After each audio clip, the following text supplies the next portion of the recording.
Good evening everyone, welcome to FGME Cast for your Tuesday night. We're back with the AUSPROAM Sim Series. And we're at Mid-Ohio, round 6 of the AUSPROAM Sim Series. Of course, we're back with our kickoff of this past 2. Mid-Ohio is a fantastic circuit. If you haven't seen it, been here, driven around it, or any combination thereof, you're in for a treat. It's a technical circuit. It's a little bit Oran Park-esque if you're looking for some similarities. It's got a little bit of some of its planes about it as well. There's plenty to like here, and it's going to be absolutely cracking in these GT cars. We're running the high downforce setup tonight. Should help for some very attractive racing. Of course, we're back to our typical program here with the GT series, GTF3s of course, having had our week off in the wildcard running the MX-5 and the Cadillac. I think the drivers will enjoy getting back into these, albeit that MX-5 racing was absolutely brilliant. So we've got a field of about 14 drivers running tonight, a couple of new faces as well. Sebastian Vandel will be looking to have another strong round, as will Nathan Varney. Now, Nathan has jumped into the Audi again tonight, powered that up. He'll be looking for a good run here. I think this track's probably going to favour the Audi a little bit. There were some other changes that we'll touch on a little later on in the program made to how the balance of power is calibrated in this series. So, series administrators do a great job of ensuring that there is an equal footing, a level playing field for all of our drivers. And just in reviewing the mid-season look, there's a couple of comments made by the drivers about some of the way in which the new BOP, or balance of power, was working. And listen to that feedback. Yeah, balance of power now is separate between the guys running in Pass 2 and the guys running in the Pro-Am. So what that effectively means is that any success that is had here by a make or model, only the top 2 manufacturers will be penalised with a reduction in horsepower, and it remains the top 5 in the Pro-Am. So these guys now, this series running slightly separately, but of course definitely very much the support series for the main game, and we've enjoyed some great racing so far. So at the moment it is Brett Barker, provisional pole with a 121.9. The AHR sponsored entry. Blake Urquhart's had another good run out as well in the Ferrari in second, and then the McLaren and John Baldwin and Hendrik Brzezinga. Their names up at the top of the timing chart. Nathan Verney there as well. Divisional P5, Andrew Goldman in P6. So get through qualifying here. It's a 10-minute open session, as you can see. The drivers will need to try and make the best they can of those 10 minutes, particularly with a lap time of around 1:21. You're going to get 4 or 5 laps in, and you can't be 8 lap from pit lane. So let's make sure they make every single one count.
Championship standings there, so we can get a little bit of an update on where everything sits at the moment. And this Sebastian Barndell, who is our current leader, 14.94. That's a change of position after last round. Brett Barker currently in second, 14.42.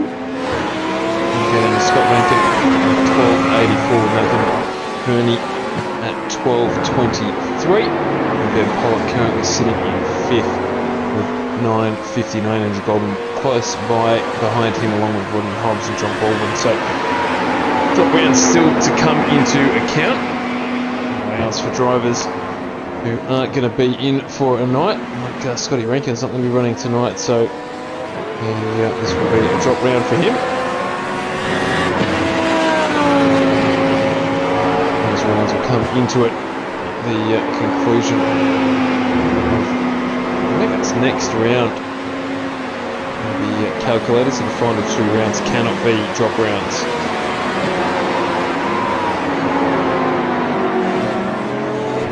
So, not too much has changed up at the top at the moment. Nathan Verney's jumped back into pit lane. It is still Sebastian. Oh, in fact, Sebastian Barndell has gone quicker. My apologies, Seb. He's just jumped up into P1, 121.51. So 8/100's quicker there than Brett Barker in P2.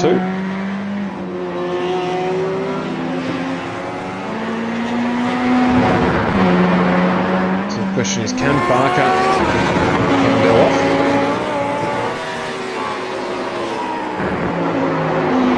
Orange sectors for Varndell, so he's not gone quicker yet. The board here with Barker to see how he can get on with it. Getting 2 orange sectors, so looking like this is going to be the lap. He will get one more in.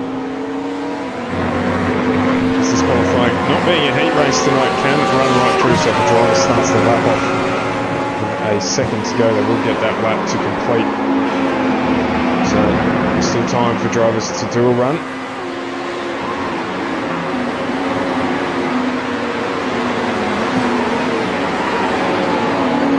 Tonight very much going to be the start. This double apex right-hander end of the start straight. The start straight for the second straight along. So Barker pulls out of that lap.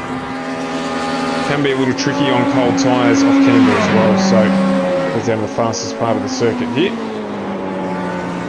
Through the slalom.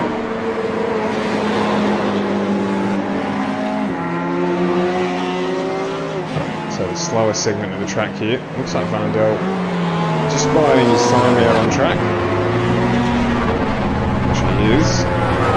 Just have one last crack at it, I would say. He's giving himself 30 seconds here.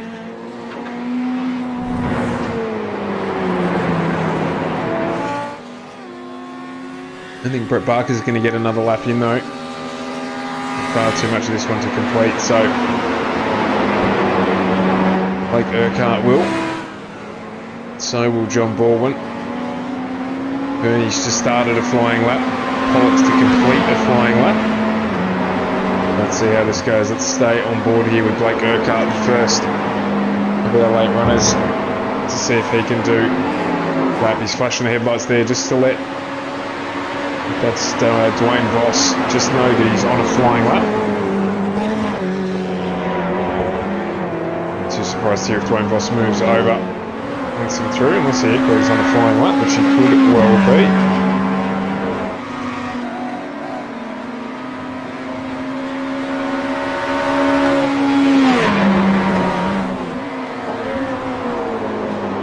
Buxton at the moment up in a couple of sectors as off someone went down the inside there. Vernie up in a sector as well. Urquhart just not quite going to get this one. I don't think it's going to be a lap for him. Have a look at Vernie.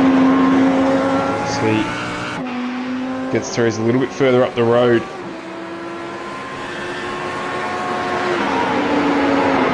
John Baldwin's pulled the pin, so he's not going to put in another lap. Vandel fastest in the first sector for him. 2 orange sectors to follow, and he may not improve. How does Vernie go with 2 green sectors? There's a 1:22.34 and moves himself up and retains that 5th position. Brett Barker completing one last flying lap. By the look of it, he's going to get this one through. It's the last one with a chance to take out pole here. He's got 2 orange sectors, 3 orange sectors now. Doesn't look like there's much he's going to be able to do out of this one unless he has a remarkable final sector. He does not, unfortunately, with a 1:21.74 to conclude qualifying for tonight. I'll say that Vernie's still out there on track, but that lap will now be concluded as we head over to the grid for tonight's race, round 6 of Pass 2 here at Mid-Ohio on FGME Cast. Back to the GT3 format. Let's have a look at how they will line up for this race tonight. It is Sebastian Vandel off pole position with Brett Barker alongside him. Then it's Blake Urquhart and John Baldwin off row 2 with Vernie and Pollock off row 3. Then Hendrik Krasinga and Andrew Goldman off 4 with Nick Warnst and Patrick Panton off 5. Then it's Rodney Hobbs and Jason Dunn off row 6 as we flip over to the next page. And it's Dwayne Voss and Vic Ben Vetzelen, who has just joined the series. Welcome Vic, Shane Mahoney, Nick Buxton, Danny Davison and Hugh McLaughlin rounding out the 18 starters for Pass 2 here at Mid-Ohio. So just waiting for Andrew Goldman to jump into the grid, or onto the grid, before we can get this lap underway.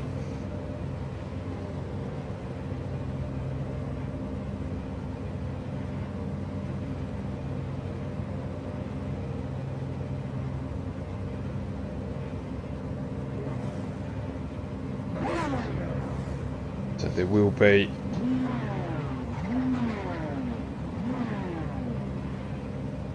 a short warm-up lap here.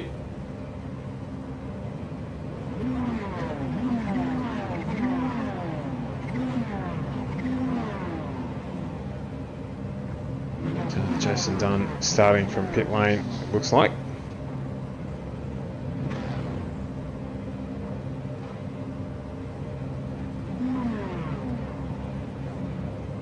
Drivers move away.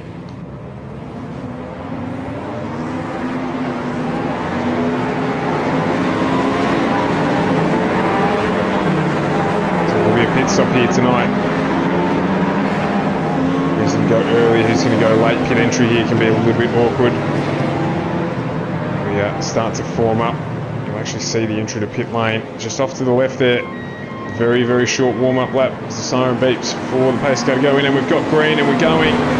We are away here at Mid-Ohio. Watch them down into turn 1. This is where it can get a little sketchy. We're 3 wide down into turn 1. They're going to watch the exit here. It's easy to get it on the grass there if you're a little too keen in the first lap, but they've all got through there. It's a charge up towards turn 2. Apex just falls away there. You can see it off to the left-hand side. Good start here from everyone so far. It looks like everyone has made it through, and Sebastian Varndell has had a cracking start. Brett Barker and Blake Urquhart behind him. John Baldwin just dropping one position there. Ben Pollock, Nathan Verney as well. Away for this 30-minute race. We head to our feature Pro-Am series.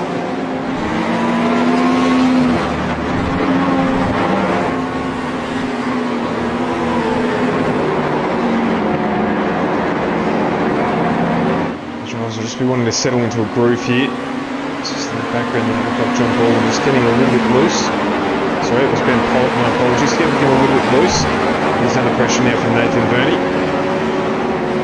As John Baldwin and McLaren looks to put pressure on Blake Urquhart as we come across to complete the first lap in this 30-minute race.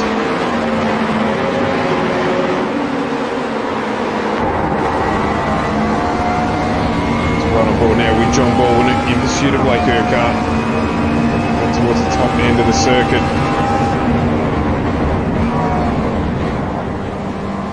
Let's get that McLaren turned in well. Get on the gas nice and early. This is where you make pace in this lap. All the way, you can carry it down this back straight. End up getting hard on the brakes here. There's a huge runoff area down there, but it doesn't end very well. Braking at about 120. Getting the car slowed up and turned in. You've got to flip back on itself. It's pretty aggressive here too, and it tightens up. You see there, got plenty of curb on the inside. You see Burkhardt doing the same thing up in front. You got a blind crest here to head over. Using plenty of the concrete again. Get the car turned back, and this off cambered dips down as well. So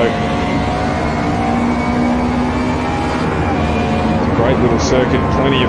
Get plenty close to the fence there. And then this one you got to slow right up here.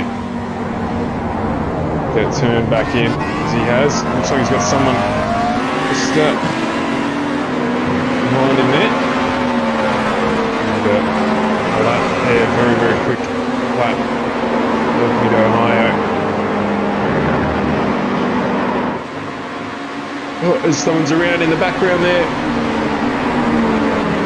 Looks like there was some damage as well. That might have been Nick Buxton who came through, or in fact Nick Buxton who spun. And it was, and Andrew Goldman unfortunately got involved in that one. Go back and have a look at it here. That was Andrew Goldman. So what's he done here? Start over, rotated the car very, very close to avoid that there. Oh, and he's just tried to get out of the way, and in doing so, he's collected somebody on the way through. It was Buxton, so it's unlucky for them. There are a fast repair available to the drivers, so we'll get it back to pit lane, get that Porsche fixed.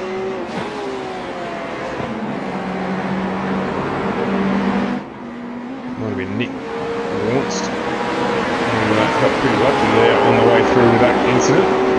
Turns him to drive out of it.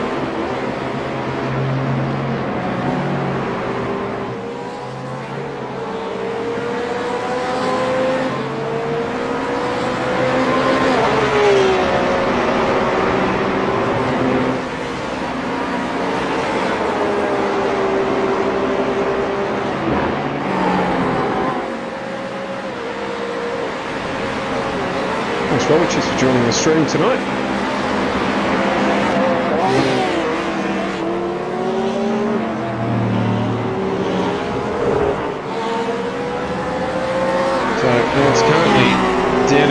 he's got Hendrik Kazinga all over him in the McLaren. So you're having a look down the inside here. Be real close there to try and pull that off. Just the prop a little bit there. The McLaren looking like it's pulling up a little better than the Porsche did. There's an opportunity down here. He's not going to be able to capitalise on that. So he's going to have to try and set him up now. You just see that change, that crest there that we're talking about on the lap we're on board. Easy to push you wide here. Doesn't happen for once, he's managed to keep it under control.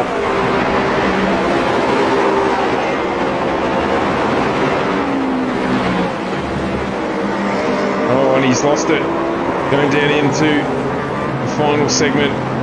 He's just going to have to sit on the brake now. I hope that everyone gets through. Oh, he's managed to get across there. Might have done a little bit of damage to the undercut side of the Porsche doing that, but he held the brake sensibly, and no doubt he'll probably run into pit lane and fuel that up to the end of the race. As it sits, Varndell and Barker out in front.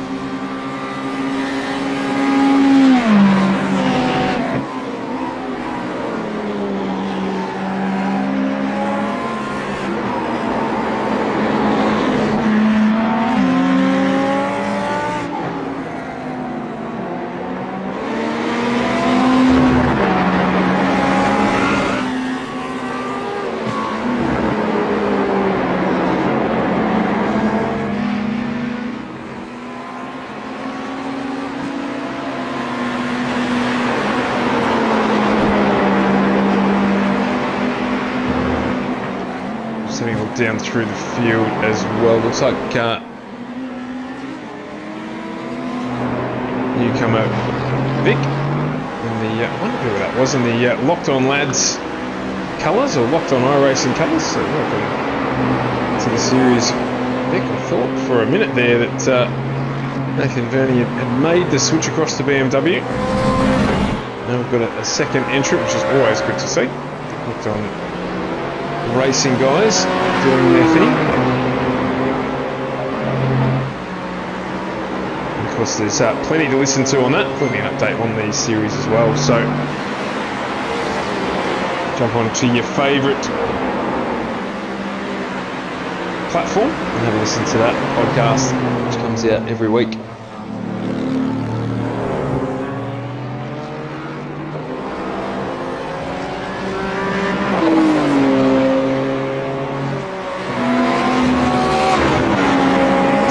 Has put in the fastest lap of the race. Last lap around. But the pace between the two is relatively even. 21.7 Varndell, 21.65 for Barker. So just ever so slightly closing the gap, but Varndell will be pretty happy with how things are at the moment. His teammate Blake Urquhart in the MSR sister car, the 777, currently sitting in P3.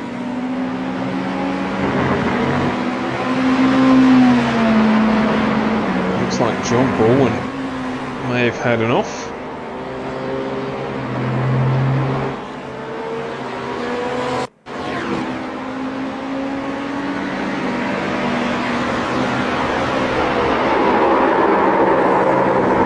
Just a big slide there, and unfortunately ending up in the grass. Did well to catch it.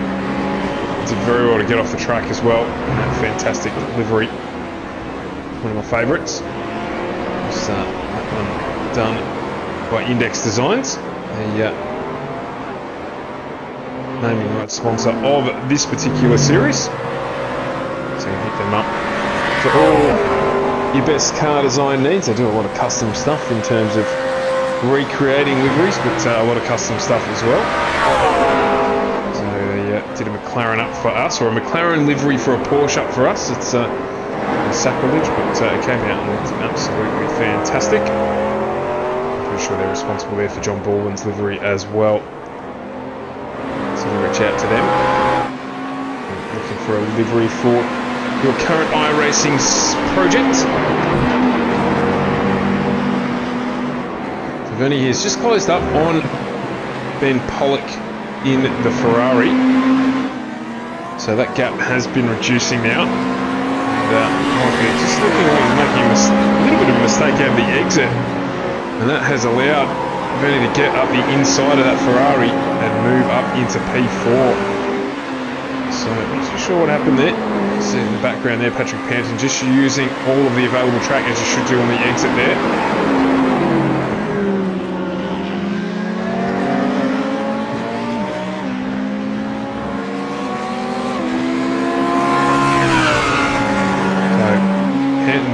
Also now under some pressure from Hendrik Kazinga.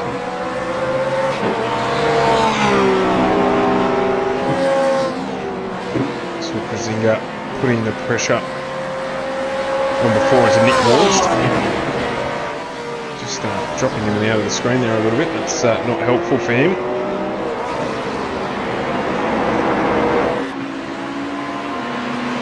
Front, still Mandel, still with Brett Barker all in his mirrors.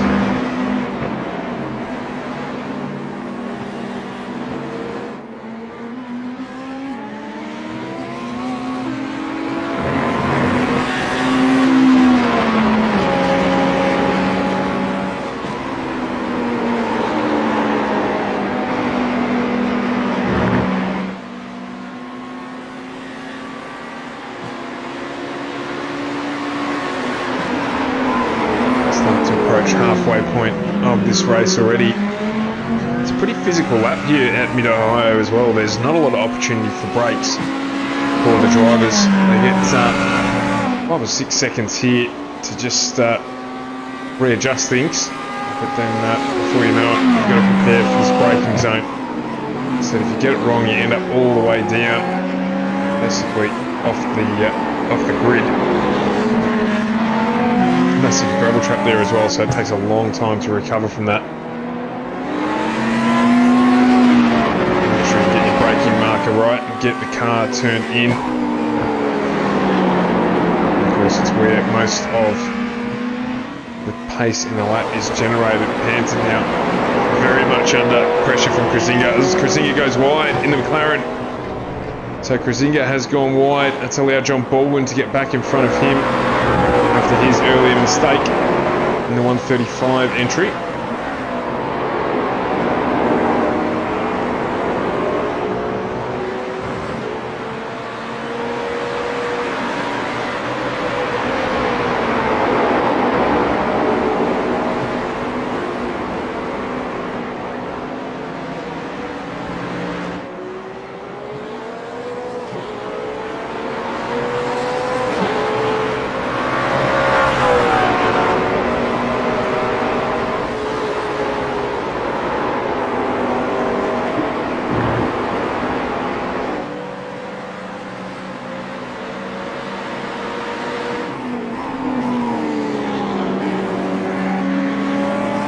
Still stable at the front. Just starting to balance itself out evenly this race. Drivers will want to make it to halfway through before jumping into pit lane if they can. A couple pit already. Basically just with a couple of issues with the run.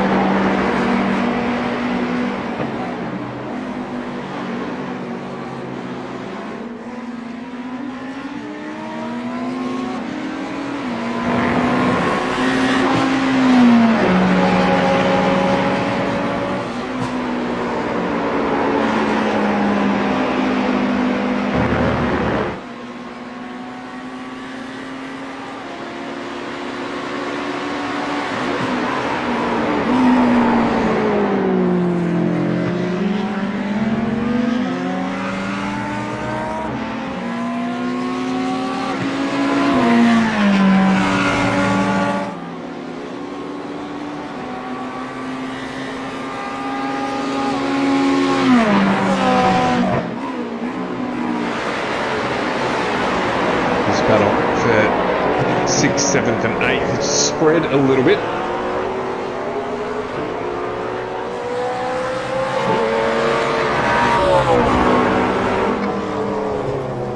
Looks like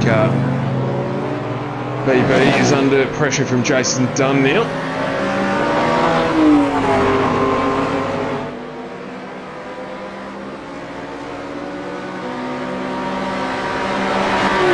looks like he's going to try to move on down at the end of the straight here.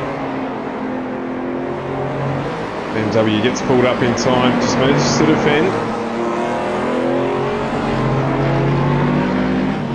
Let's be careful here. Insensibly stronger. BMW is such a big car to heave through these corners. Sequence of corners. Good flow about this track. You just see looking all over the place here to see if he can find a way through. Jason Dunn as John Baldwin jumps into pit lane to reach the halfway point of this race, so he's getting it done right on the midpoint. Might be a play here for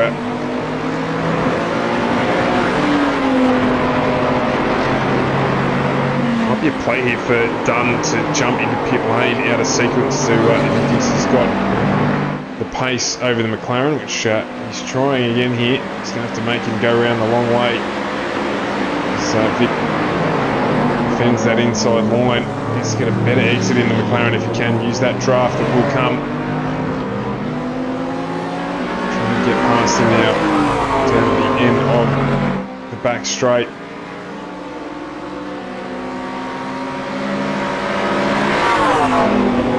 Try and make him go around the long way. He gets it done in the McLaren. That's a great move. And Jason Dunn going round the outside down the end of the straight. A fantastic move. Executed very cleanly. So now Rodney Hobbs, the sole Mercedes-Benz pilot, is looking to see if he can find his way past.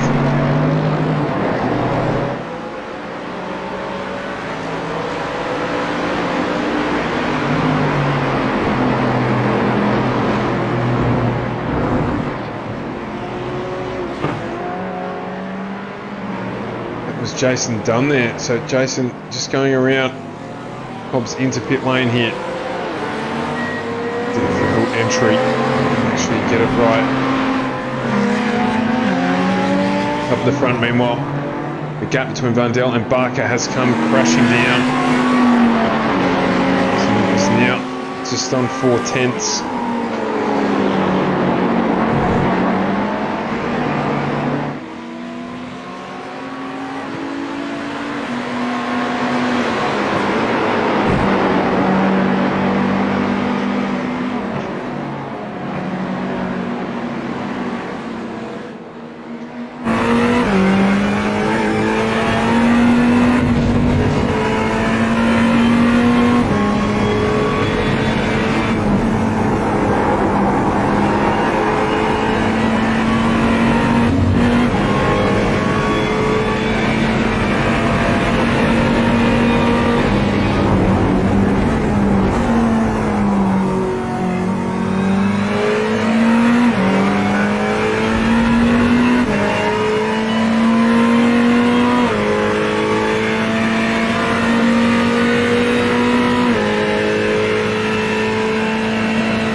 Into pit lane. So we've got just on half the field who've made their stop.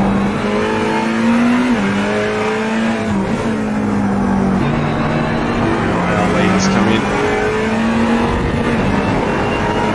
Just down below here, just see if he peels off to the left hand side of the track. Get through the next segment of corners.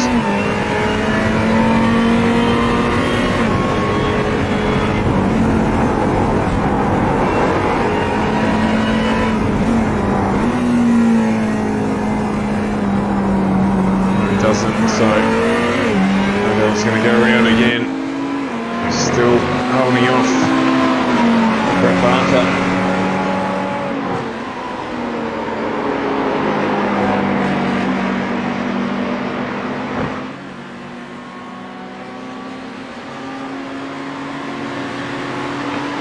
Just has a look down the inside. Not quite close enough to get that done.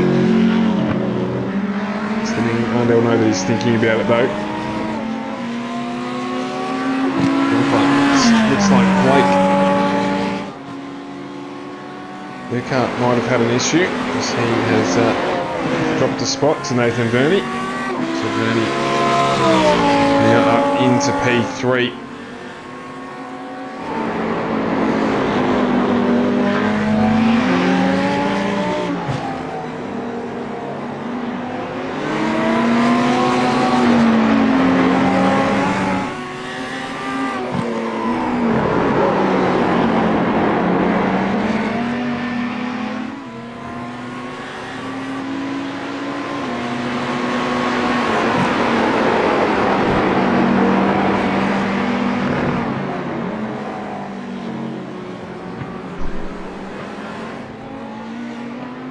As in goes Brett Barker, peeled off just behind Vernie there. You can see him. Vandel there, sorry, my apologies.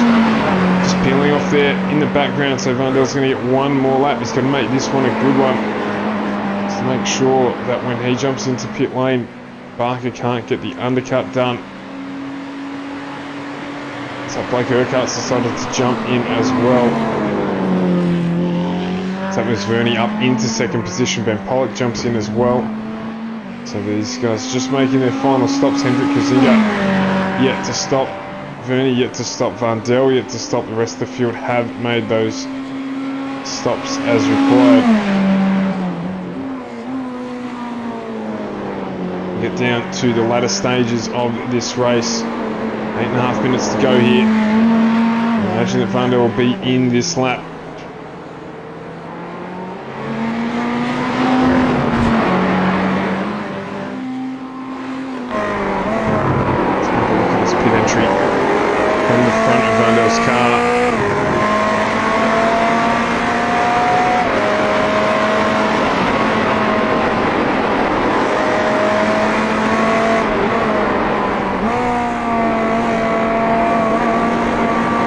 Straight off to the left here, but you can see it's just got that little bump in it and he gets right up to the line. Great pit entry there for Vandel. So what we're looking to see is where is Brett Barker? Just coming through the final sequence of corners now. So is he going to be able to get it done? Vandel still stationary, and now he's on his way out of pit lane. Vandel, there he is on the left-hand side. Of course, Barker's got the pace. So can he carry that pace up to the end here and get the position closed? Not quite.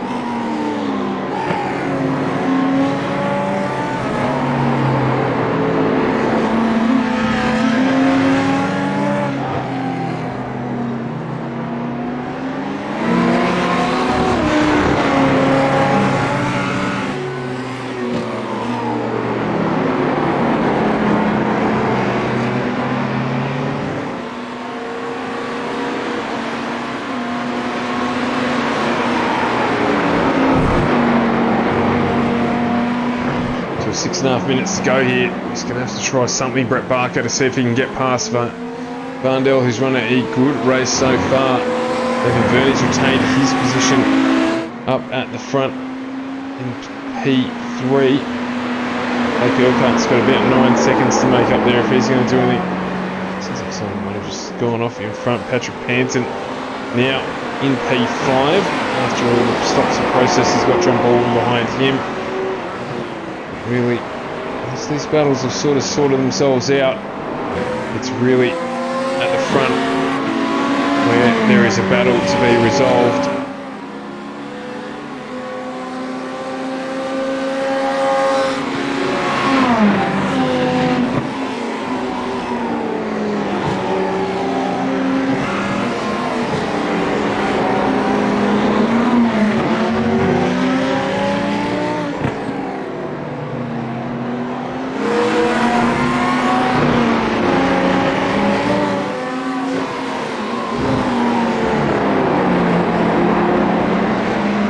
Come up on some lap traffic here. The headlights are flashed. That's Nick Wants in front of them. So there. Coming to an opportunity to pass here. He'll hang wide. He's tried to hang wide. He's still hanging wide. Probably could have got out of it a little bit there. Just delayed Brett Parker ever so slightly. Now sub 5 minutes. So probably 4 laps to go here before that checkered flag will be waved.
It's just gone off what track just up here.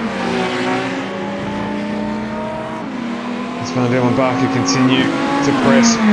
Barker not quite able yet to make up that gap created by a little bit of lap traffic to make his way through. So far so good for Van Dale. He's led this one from the beginning. Barker P2 from the beginning has not been able to put a dent on the lead of Van Dale.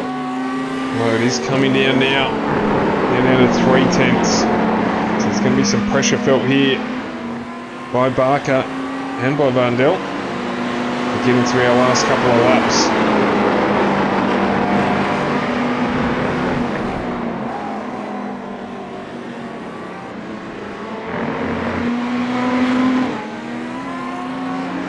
Across the start-finish line. There'll be 2 laps to go.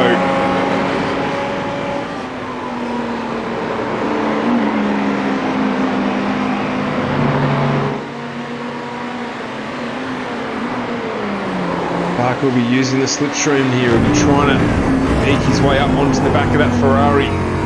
See now it's starting to get closer. 4/10 now. We'll head down the back straight.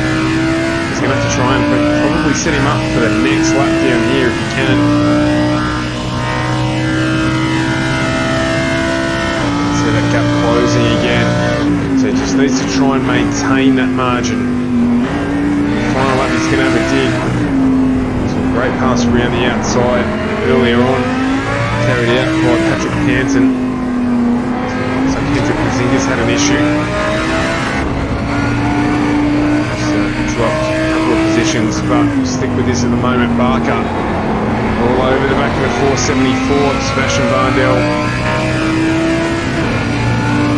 The MSR entry.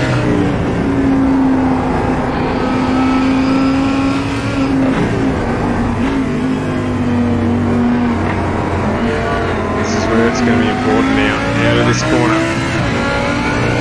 What can Barker do? It's 3/10 now. So he's had a good lap there. He's managed to maintain that margin of the final straight. He should be able to close up a little bit here. There's some lap traffic up in front. He's 2/10 now.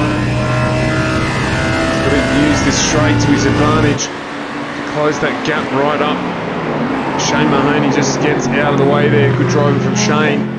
Just recognising the leaders coming through. This is going to be the final lap. He's in the draft, 2/10. What can he do? Just not closing up fast enough to have a dig. Just showing the nose, but not doing it. lost some time doing that as well, unfortunately. So it's 4 tenths now. He's got all the work to do. Brett Barker, can he do it? Half a dozen corners at the most to go. Vandel defending. Having to defend now to a 2 tenths. Could be a good challenge on the start-finish line here. He's got right up behind him again. He's going to need to be really close going to the last sequence of corners. A little bit of a slide for Lambo there. He's got it wide. He's going to turn it back in here. He's going to put pressure on the Ferrari on the exit of this corner. It's got to be a good exit to get it done. Just not quite able to get the power down in the Lamborghini. And it is Sebastian Vandel who's going to take the win. Midline sim racing entry ahead of Brett Barker. Nathan Burney comes across the line in P3. And they're locked on iRacing Audi to finish our podium for this race tonight.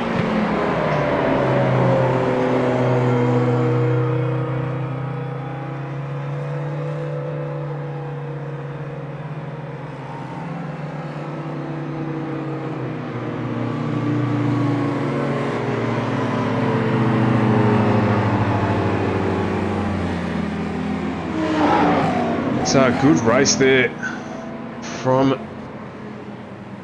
Vandel and from Brett Barker. The end of that one.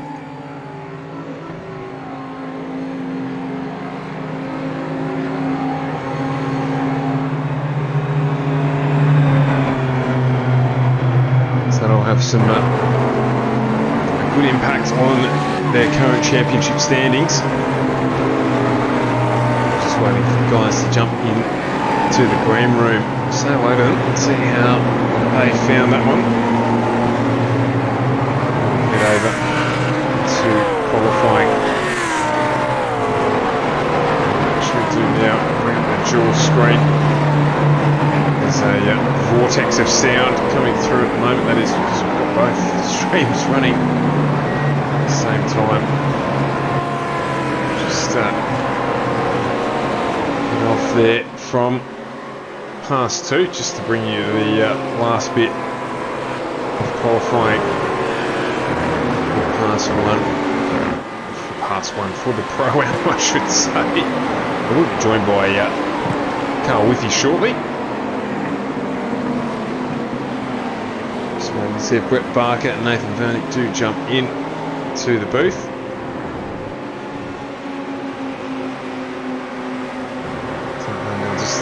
Makes his way back into pit lane.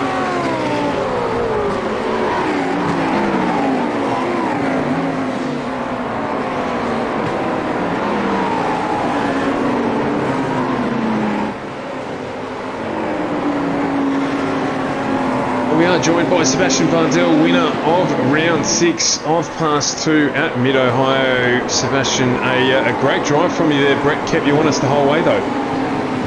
Yeah, I was pressuring me the whole race. Just struggled to pick my concentration for helping. Yeah, we were talking about it during the race. Not an easy track to maintain focus at. There's not a lot of time for you to have much of a breather. Even down that back straight, of course, people think that's the nice, easy place for you to have a cushy break. But you only got a couple of seconds before you're back, concentrating, making sure that you're ready for the brake marker. Yeah, I got lost a bit in sector 2 sometimes, not knowing where I was going.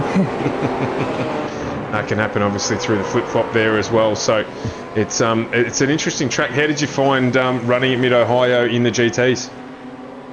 Oh, it was heaps fun. It was awesome. Well, as usual, we've started things back to front a little bit here, but we'll get you to just say hello to anyone you want to say hello to, and thanks to any sponsors you want to give a shout out to. I'd just like to thank anyone involved in putting on this league and series. I'm really enjoying it. Fantastic there. So race winner Sebastian Vandel. We'll jump back to P2, Brett Barker. Brett, mate, the bridesmaid tonight, just not quite able to get anything done past Seb as he ran this one out start to finish. Oh, look, Sebastian ran an absolute fantastic race. Toward the end there, in that last sector, I think I had it over him in the twisty stuff, but there was just nothing you could do about it. But he ran a great race. The Lamborghini, I think she did a good job today. Better finish than what I expected. A bit gutted with myself for touching the grass coming out of second turn last lap. I lost me instant point bonus for that, but that's a bit of a bummer. However, a good, fantastic run all of us. I think we did well. Yeah, it was a really good race to watch, and particularly the battle between you two. I think you'll enjoy the last couple of laps of the coverage, because we're on board with you there. You closed up nice and close to him. You're just closing that gap down the straight, but as you said, just not quite able to get stuff done through the twisty section, despite being a little bit quicker in the Lambo. Yeah, she tried hard. It was pedal to the metal, mate, but she didn't have any more left.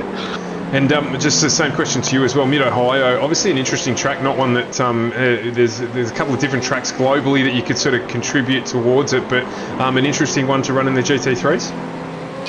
Yeah, definitely. It's a track that needs patience, there's no doubt, and a very good throttle control coming up and over those rises, and then being able to feel that car, what it's doing under your foot, and when you get that gas on, she can be tricky. Yeah, particularly with those off-camber exits as well. Obviously, a really good run from you tonight as well, Brett. So just a shout-out to anyone you want to say thanks to. Oh, AHR Media Racing, who prepares my car every week, does a great job on the paint. And, Andrew Hayes. Thanks, mate. Yeah, absolutely. Andrew Hayes as well, doing a cracking job. We'll jump back to Nathan Verney. Nathan, second week in the booth, mate. Congratulations on a good result, P3. Yeah, thank you. It was definitely a difficult one to get there, and I think I was helped by a couple of guys having some mistakes. But yeah, looking in the relative, seemed like it was a great race at the front. I mean, yeah, they were too far away from me to catch, but certainly it was good for them to not make any mistakes on the race. I got confused a little bit there when I saw a second locked-on car in the show. I thought you jumped into the BMW for some reason, which I thought was a little bit surprising. But Vic running in the team in Pass 2 now. Yeah, that's right. Yeah, Vic's been we were teammates in a Formula V series, and yeah, he liked the look of this, and so he's jumped in and hopefully he can get some nice results and some good racing. Oh, well, certainly, I'm sure you welcome the teammate on there. As usual, that'll be good for your championship standings, but I'm sure there's a couple of people you want to say hi to. Yeah, definitely. Say hi to Tim Harris, probably racing at the moment in the qualifying for Pro-Am. But yeah, thanks to Locked On Lads and Locked On iRacing podcast, and ZD Cinematography, 24/7 Race Control, Brewster Coffee. Yeah, and thanks everyone for a great race. Absolutely echo those sentiments. So it was Vandel, Barker and Verney taking out the podium tonight at Mid-Ohio, round 6 of Pass 2. We'll let you gentlemen go, and we will jump across to the final moments of qualifying for the Pro-Am alluded to there. Tim Harris in one of the sister locked-on cars, currently running in 20th. He has switched across to the Porsche for this round. I haven't seen the livery on the Porsche, but have a go at that one. Carl Whiffy joins me tonight. Carl, what do you reckon? Locked On Lads probably should be all in Porsches looking at that thing. It's a cracker. Oh, it looks fantastic, doesn't it? It really, really shows up that paint job nicely. Look, I don't think there's much you can put on Porsche and make it look bad. It's pretty hard. I mean, we've seen Porsches dressed up as ham hocks. We've seen them dressed up as many things in the past, and they always look good somehow. Yes, well, I mean, you know, the traditional livery of a Porsche is a ham hock, so it's very good indeed. We've jumped in here to qualifying late on Danny Davison, Jeff Connell, John Merritt. Currently our provisional top 3. There's been a couple of car changes there. We alluded to one of them with Tim Harris jumping into the Porsche this week. Of course, the driver's not inside the top 5, able to make a car change should they see fit. Did touch base on the changes to balance of power just during our Pass 2 coverage there, but I think that might have had something to do with some of these changes that have come in. The McLaren's dominant here tonight after some complaints, some feedback given during the week, and that balance of power now not including the past 2 results, so more reflective of the Pro-Am results themselves. Yeah, that's it. Just adding a little bit more parity between it and giving a few people a bit of chance as well, because it was just not working quite as well as had hoped. And as always with AUSPASS, they take the feedback and listen to it and actually, make sure that things are working. And that's one of the great things about the series, is they always make sure, listen to the feedback and always trying to get it absolutely perfect. We saw, obviously, the weight penalties weren't loved last season, so they're switching to the engine power changes, things like that this season, and of course more teething problems, but hopefully it will all work out well from the future.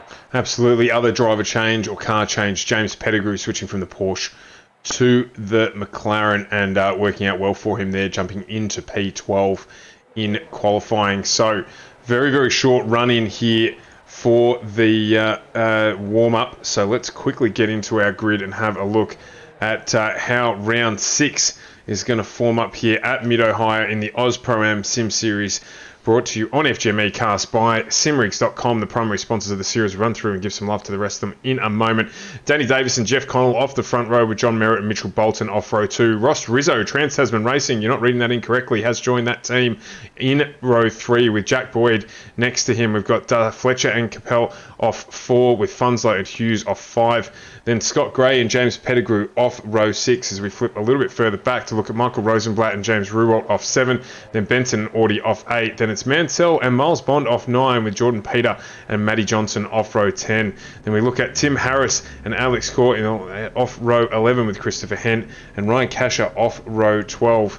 Then it is Daniel Cheney and Hugh McLaughlin off 13, with Webster and Actamere off 14. Then Derek Audie, Guy Leach off 15, Brookfield and Roberts off 16, Capel and Racanello off 17, with Jacques and Phil Auty off row 18. And as we head back to Andrew Hayes and Dale Carpenter off 19, with Sam Lehman off the final row of the grid for this massive, massive round. And if you think that the guys in Pass 2 didn't get a chance to take a breath during their race, you just wait and see what we're going to cop in the first couple of laps of this one. It is going to be an absolute corker on a track this small. What are we looking forward to, Carl? Well, Mid-Ohio is one of those tracks that it's a tricky track. It has a bit of everything here. You've got undulation, you've got corners, you've got fast corners, slow corners, tight corners, everything here. It adds a bit of everything. One thing to watch out for is getting down to the keyhole for the first time, turn number 2. So obviously turn 1 is that swooping left-hander as you get through there. Keep an eye out there. I mean, obviously you might see a couple of cars just getting a bit loose. The start as well, just coming through turn 13, that can sometimes catch a few cars out who are a little bit further down the field. But it's getting down towards turn 2 for the first time. That's going to be where it's going to come into action as we get underway here at Mid-Ohio for the AUSPASS series. Danny Davidson does get a good start at the front, with Jeff Connell just behind him at the moment. Looks like the majority of the field are away cleanly at the moment as we come down towards the keyhole for the first time. Davidson's got a great lead. Connell going down the inside to defend at the front. It's going to be Ross Rizzo, I think, just trying to get through with the Mitchell Bolton and John Merritt as well. John Merritt getting a good run on the outside of Jeff Connell as we have an accident behind. I see a Porsche going around backwards and a couple of Lamborghinis, I think. Looks like Dale Carpenter has gone off, Dustin Fletcher off track, as well as Adam Funslow, so a little bit of action back in the midfield. Yeah, quite a few cars there in that little that sort of big moment back there, getting caught up. So that's quite a few cars just gone around, and it's very tricky and very easy to happen in that spot. There are a few pinch points on this track where you have a compression of cars, especially through this section here as you get through the S's. There's a lot of undulation here. You're going over a lot of blind crests as well, and if a car spins in front of you, you don't always see it until you hit it. Yeah, absolutely. Very, very easy to do around this track. And that's one of the reasons why it is an absolute cracker to race at as well. Very, very, very easy to get it wrong here, particularly with the off-camber corners as well on the exits. So watch out for some of that. But obviously we are in the Pro-Am series here, so you'd expect the drivers to be well and truly aware of that, as Danny Davison opens up a 1.2 second lead at the front of this field over Jeff Connell. He'll be very thankful for that. Gives him a casual, in inverted commas, start to this race. He's able to manage his race, as we see here. Ross Rizzo just defending from Jack Boyd, and that McLaren of Mitchell Bolton just jogging on the spot in the background as well. So plenty of pressure up the front in the early stages of this race. Yeah, absolutely. Danny Davidson running away like a scolded cat at the moment, absolutely fleeing the rest of the pack, getting a good launch from the rest of them. Jeff Connell's going to want to try and catch him down a little bit, but Gerald Merritt's going to try and stop that. Then you've got the Ross Rizzo train behind him with Jack Boyd and Mitchell Bolton as well. The first of the BMWs in that group. Jeff Connell trying to get the Audi up there in the McLaren mess to sort of spoil their night. Absolutely, he is. Just having a look back as well. I'm registering that Mitchell Bolton is in the AM class. So if that is the case, he is very well placed currently up there in P6. So in fact, yeah, he is there in that with the blue label there on the side of the car. So that's a cracking effort from Mitchell Bolton to beat up the leader of the AM class in P6. Yeah, fantastic qualifying effort, P4 in qualifying, and running in P6 at the moment as well. Really, really fine effort as well. Looking through the field, next up in the AMs, it is Maverick Benson down in 12th at the moment. It's the next of our amateur class drivers, with Tim Audie just behind him. James Ritwell just the pro in the middle of those two. So it's difficult for us here to have a look at everything. There's lots of battles going on, so do keep an eye on that bottom right hand corner of the screen. We will try and bring you some of the other things going on through the field as we maintain a view of what goes on at the front here. Of course, a 15-minute sprint race followed by our 40-minute feature race coming up after this one. So lots of action to come. Danny Davison continues to check out at the front. 1.7 seconds to the good. Fastest lap last time around with a 20.69, 20.96 from Jeff Connell directly behind him as he starts to try and open up a little bit of a lead over John Merritt. Yeah, really, really good laps at the moment from Danny Davison. He is absolutely flying. Got to wonder if Jeff Connell might just be saving a little bit in there, just lifting and coasting a little bit earlier, not pushing quite as hard. Trying to save a couple of millilitres of fuel in there, maybe try and get one lap more out of the car, see if he can do anything else sort of in this one, and just trying something different. We often see that from Jeff Connell, trying something different and throwing a cat amongst the pigeons, giving us something very different to watch out for. So we often see that from Jeff Connell. Only man I know to have rules written into the rule book named after him. So I absolutely love that about it, so it's all good. The only man to have subsections of rule books as well. I mean, it's an impressive feat when you start getting subsections as well. I mean, a good job from Jeff. Yeah, absolutely. We love it here at FGM eCast. Is one of the things that makes watching Jeff Connell exciting as a driver. You never know what you're going to get. Well, I think the one thing you do know you're going to get is the most out of that car when you're watching Jeff Connell. That's usually the one thing you can guarantee is you're going to get the most out of the car. I think that's the only thing you can guarantee. And we did get that insight from him last week. Let's just bring the track map up on screen just to give you an idea of how crazy it looks in terms of the what the drivers have got to do. But he did give us some insight last week in the fact that he's got some new pedals and I think new steering wheel as well. So hopefully it doesn't always make you go faster, because Connell was fast with I think a G25 or G27, quite an old piece of technology. But it means he should get a little faster with a better feel and things like that of the direct drive wheel. So scary for his competitors. We're on board with John Merritt here, one of those trying to put him under pressure. Look at that snake. There is scarcely a gap in it.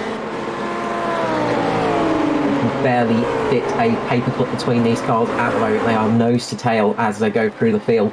A couple of little gaps appearing here and there, but the majority of them are absolutely neck and neck as it stands. So a lot of single file action at the moment. It's not the easiest of tracks to pass on Mid-Ohio.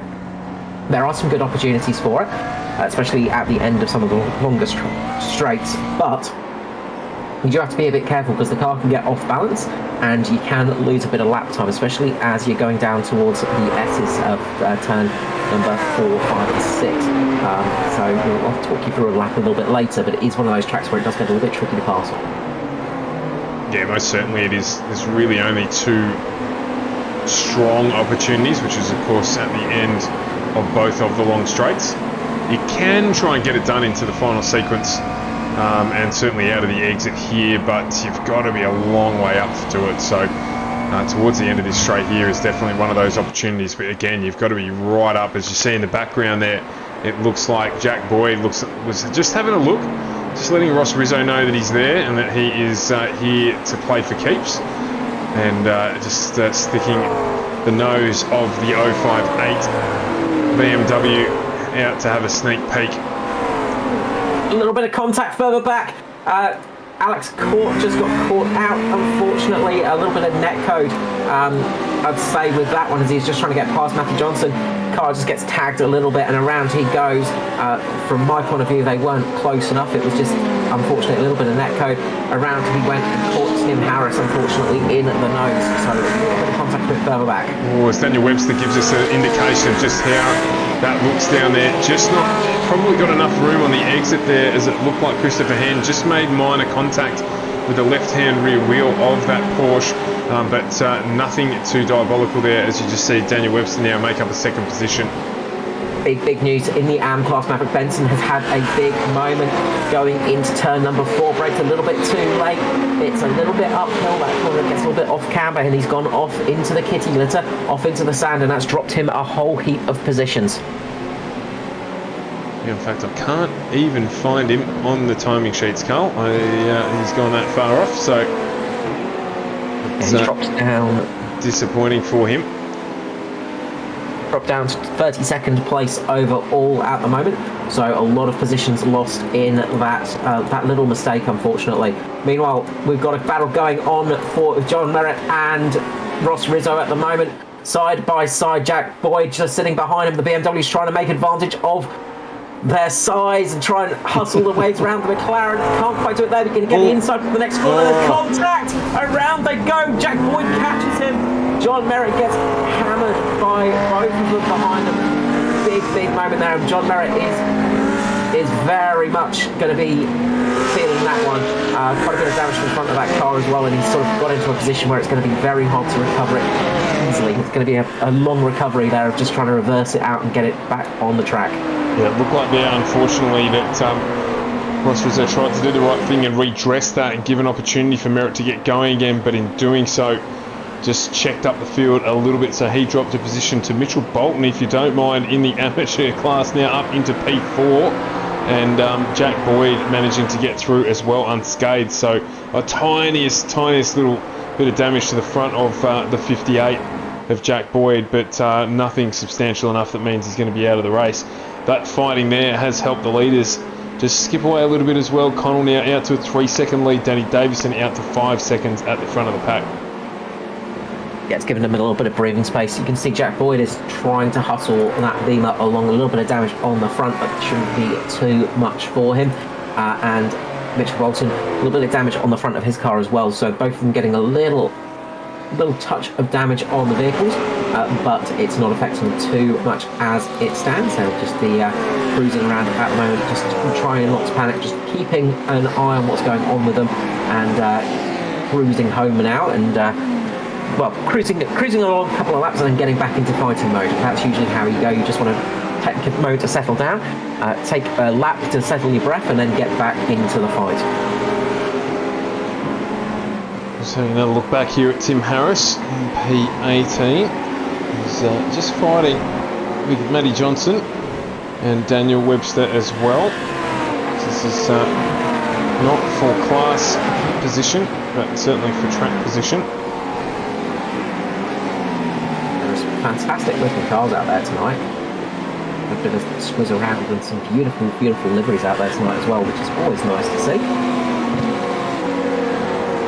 Absolutely. Have a quick touch in with Lachlan Capel. So he's in the McLaren, currently in P7, so he's up 1 spot. James Pettigrew, who's just up the road in front of him there, is up 6 positions. So he's trying to chase him down. We'll have a look at our biggest mover of the night so far, which is Ryan Casher in the Porsche. So he's currently got Paul Mansell behind him. He's got Miles Bond just in front of him there, you can see, in one of the Pace Syndicate, I believe, Bolognese entries. So, liveries, speaking of liveries on those Pace Syndicate cars are absolutely fantastic, I reckon. So, and you can see there, Miles Bond bolognese on the side of the car. I love it. It's fantastic. Yeah, they're pretty spicy meatballs, those cars. Oh, absolutely. What I wanted to point out as well, Daniel Cheney, absolutely beautiful livery on his car, sort of a slight, slight ripple effect, giving it almost like looking at water. Absolutely beautiful looking car though. Fantastic paint job on the Fitzy Motorsport entry. Yeah, absolutely. It's the second season we've been able to see that one, so yeah, good one there.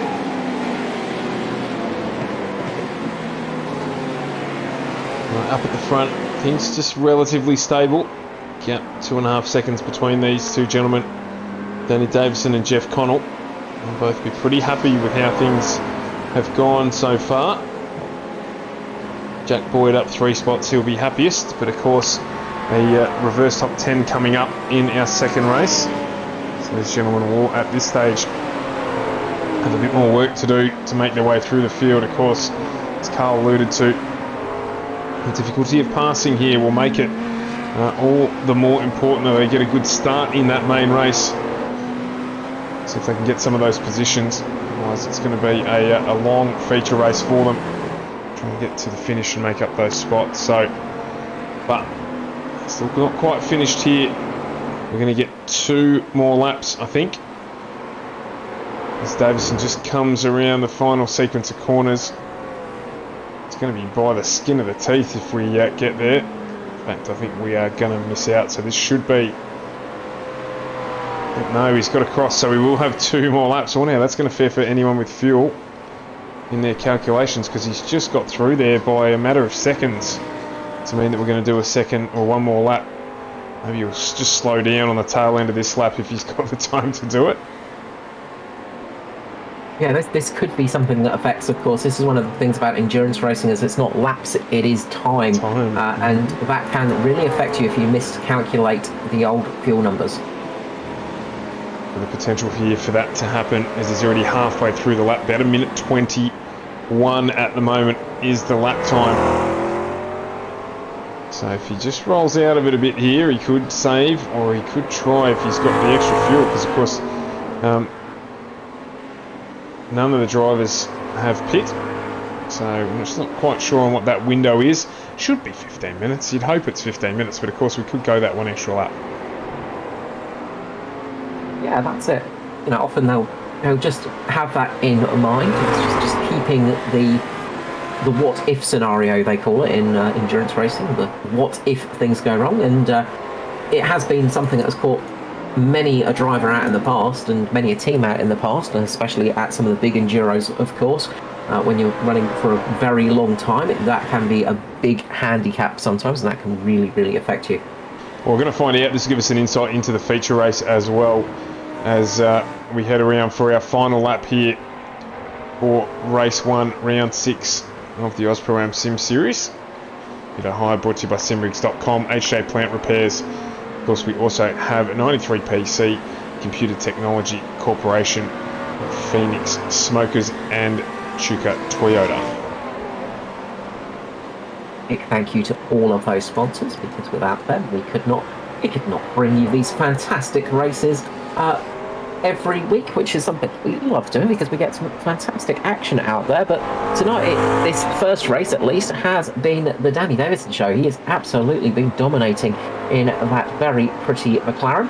Tell you who is in some trouble, Carl, is looks like Jack Boyd. He's got Mitchell Bolton all over him, and a very fast closing Ross Rizzo. Bolton not holding back here and trying to put in some punches as well on this final lap. He knows he's got Ross Rizzo behind him, and he has to make his way through, because Rizzo's saying, I'm on my way through, mate, you better get out the way because I want P3. So defending hard here, Boyd, defending very hard, as Danny Davison's going to cross the line and does so to finish.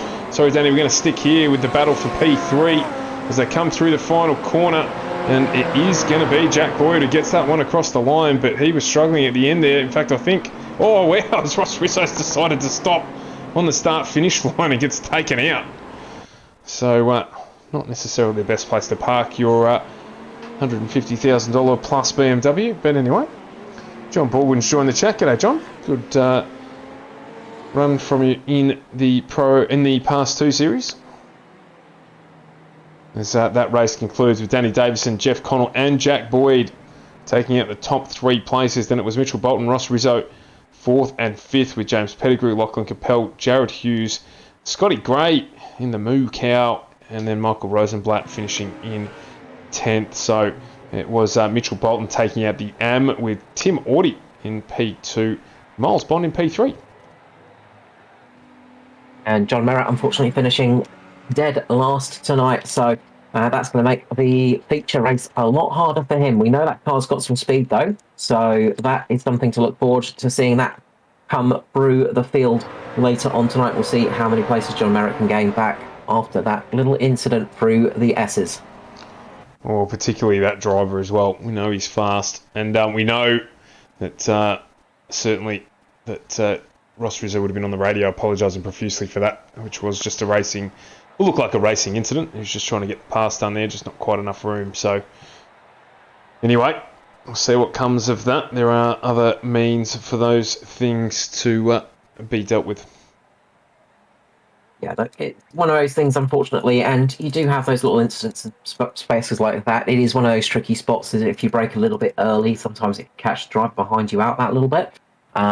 And it was just a tiniest little bump, and then unfortunately a second bump behind him.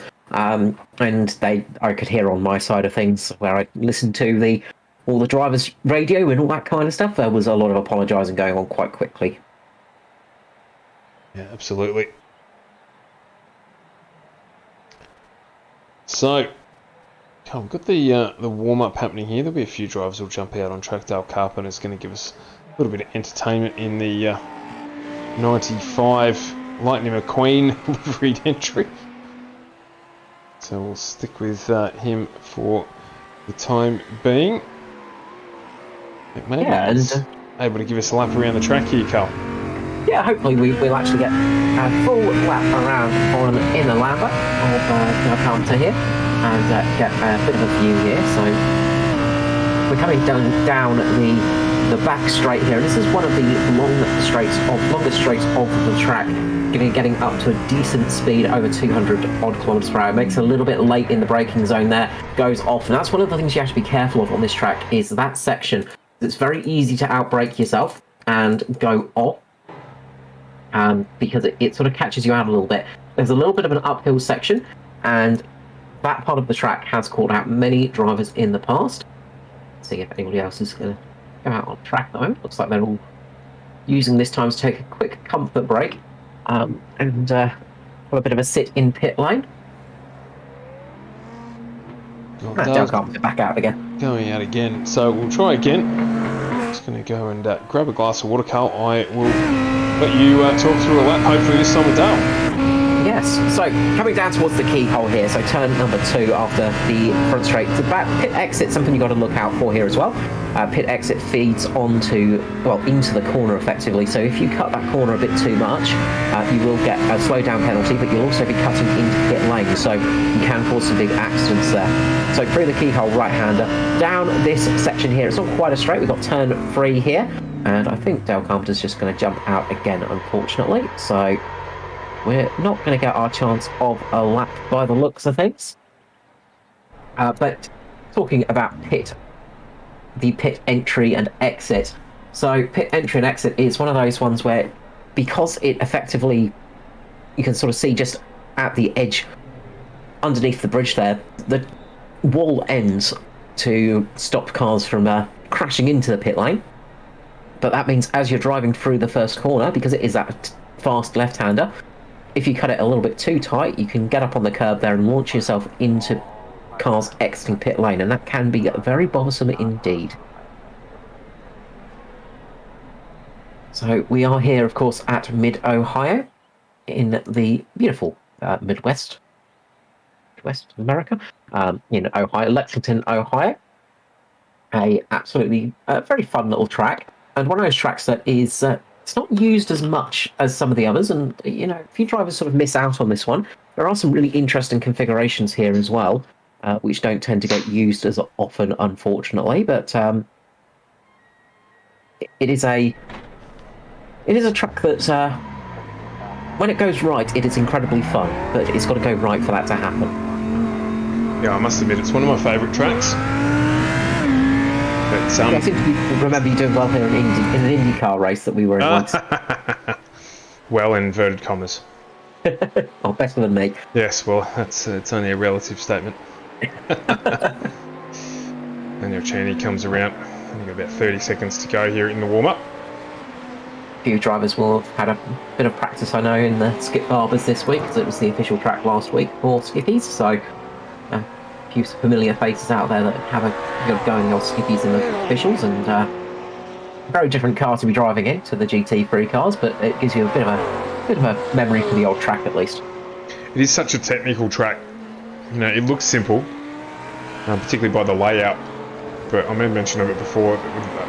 So many corners, the cambering on the corners, plus the blind crests, just make it challenging. Yeah, any circuit where there's blind crests, it makes it very tricky indeed, because it's so easy for mistakes to happen. Alright, so let's have a look at the grid here for the feature race. So it decides it wants to start at the back, so we'll just shuffle our way forwards to the front there. And it is Michael Rosenblatt and Scott Gray lining up on the front row with Jared Hughes and Lachlan Capel off row 2, Pettigrew Rizzo off 3, Bolton and Boyd off 4, Connell and Davison off 5 with that reverse top 10. So how will our race winners from race 1 try and make their way through this? Had a very clean first lap. Yeah, we had a really good first lap last time. There was that little incident at the keyhole, but other than that, relatively clean race. We saw very few incidents, luckily. I think that might change this race because there's going to be a few people trying to work their way back up through the field, and they know that passing is going to be essential here. So we're going to see a few people trying to work their way back up through the field tonight, and I think that could cause a couple of moments early in this race. I just get the feeling we might see something early in this race.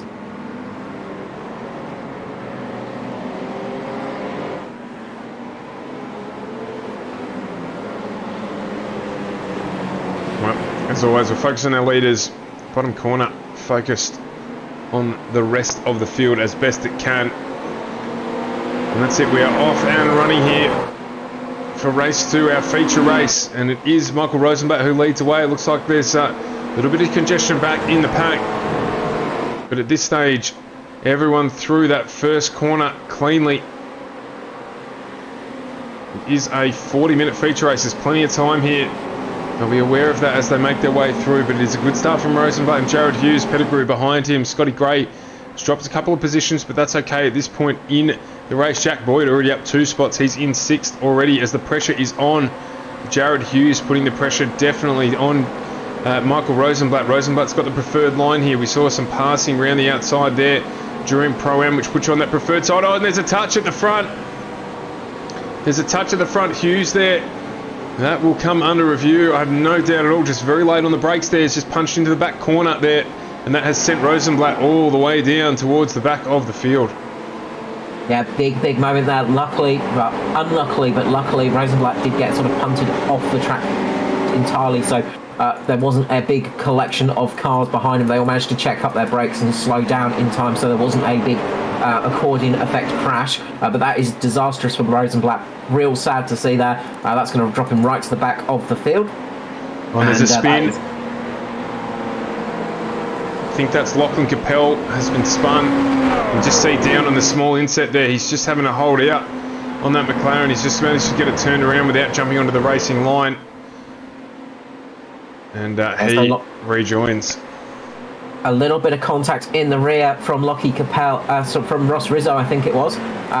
Ross Rizzo, I think, was heading into pit lane and just caught Lachlan Capel because the pit entry here is a perilous one. It's very easy to make contact with the car because it's basically the same braking zone, but you do take more entry into pit lane than you do into the first corner. So going through the carousel, you're going to be taking a little bit less speed as you go around the corner properly and take a little bit more speed into pit lane, and that's what's happened there and caught Lachlan Capel out. Yeah, it happens easy enough, as you say. We did make mention of the entry into pit lane during pass 2. We'll have a look at that as those stops continue to come to fruition. But at the moment, just keeping our eye firmly fixed on the front here with Jack Boyd already up 5 positions and looking strong. And Boyd racing entry. Sorry, Ross Rizzo, Jeff Connell, Danny Davidson, Timmy Harris, Adam Funslow and Michael Rosenblatt all coming into pit lane, as well as Matthew Johnson. So we've had a few early stops. So those guys decided to come in early, top up their tanks full of fuel and get the pit stop done early. So they're going to be out in relatively fresh air now, I'd say, and trying to take advantage of the slightly cleaner air around them to see if they can gain a little bit of time. Of course, they do have tanks full of fuel now, so that's going to slow them down a little bit. On board here with Jeff Connell. Just want to have a listen, see if he's already saving fuel. Gives us a good guide of barometer, dare I say, of how you're going to go if you pit on lap 1 and how far you're going to make it. So he's got, Will just gets loose in front of him there, Ross Rizzo. Got a little bit too much to the inside curve there. That does help you get the car turned. You can get caught on it. Yeah, you can get yourself a slowdown as well. Oh, there's a huge incident down in that inset screen. Looks like one of the Red Bull liveried Porsches. I think it might be Urs Akdemir, who's just had an incident down there. Is indeed, unfortunately. I'm just going back to have a little bit of a review of that one. Looks like he got caught out by the 214. Sorry, the 241 of sandwiched. Arantello and Dustin Fletcher was sort of going down the inside, but Urs just got caught out there, tagged a little bit, and then tagged somebody else as he was spinning down the straight. Unfortunately, nothing he could do to stop that one. The car that got caught out was Hugh McLaughlin, unfortunately. Yeah. Nowhere to go in the 62. Worm paints intrigued, lovely Stuttgart Porsche. But yeah, that is a big amount of damage to the front of that one. Just have a look down on the inset screen there. This is on board with Hugh McLaughlin. And yeah, just nowhere to go at all. He's done the dance right across the track, and that's talking about how deep that gravel trap is. He's gone all the way to the end, and there's no grass around there. You literally have to drive out of the sand, and it feels like kilometres when you're trying to get back into the race. Yeah, driving across gravel traps is never fun, and at least in iRacing, you don't tend to get stuck in them too easily, so that's one bonus. But yeah, it's never an enjoyable thing. You didn't see a car going around at the top of the... I did, yes. We've got a car that's gone around at the top of the... Like Angus Chappelle and Guy Leach, perhaps? Yeah, Guy Leach has got caught by Angus Chappelle, and just a little bit of contact similar to what we saw earlier with John Merritt.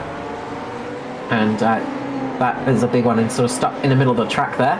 Managed to get it back around, but it takes forever to sort of flick spin it around, because you sort of get caught out there because it is such a high angled corner. It's a lot of banking. It sort of goes uphill quite a lot, and it's very easy to sort of get the car caught on the curb as well. Oh yeah, and it was a very, very slow accident as well. He's just tagged him, then bumped the front. Guy Leach live on the big screen, just going around again. So no doubt he'll jump into pit lane and get that repaired. Just upsetting the back of the Porsche. They probably just overheated the rear tyres a little bit as well. So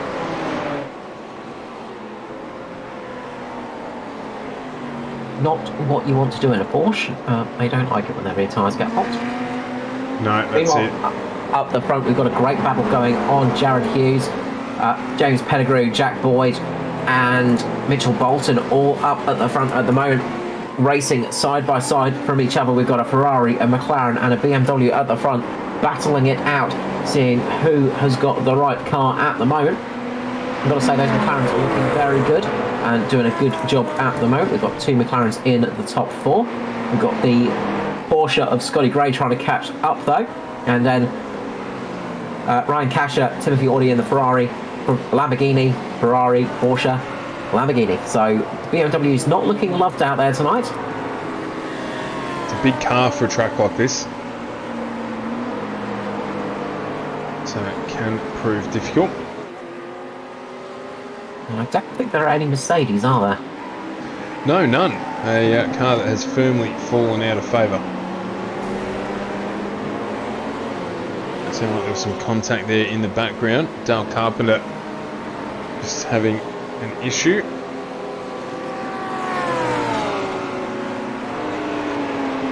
to know what that might have been in the Lamborghini.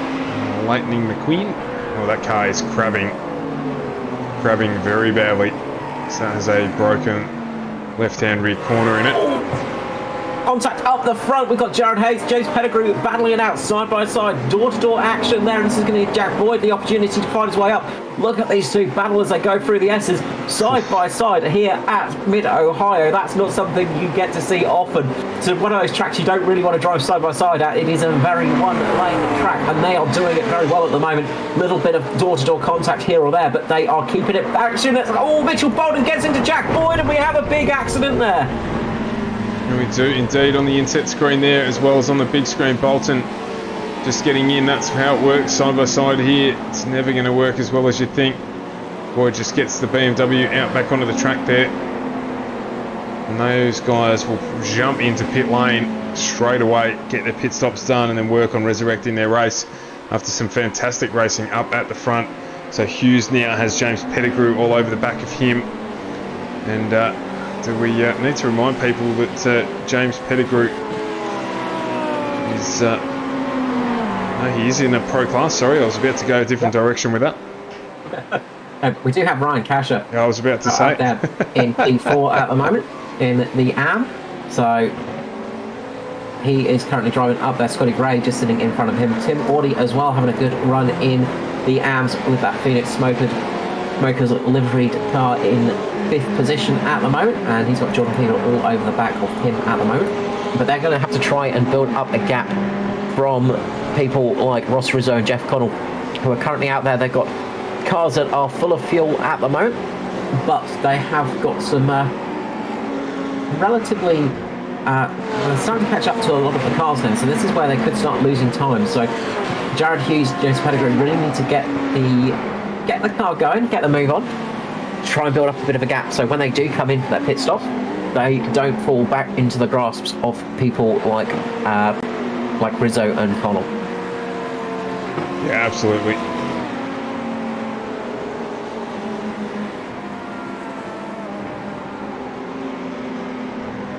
So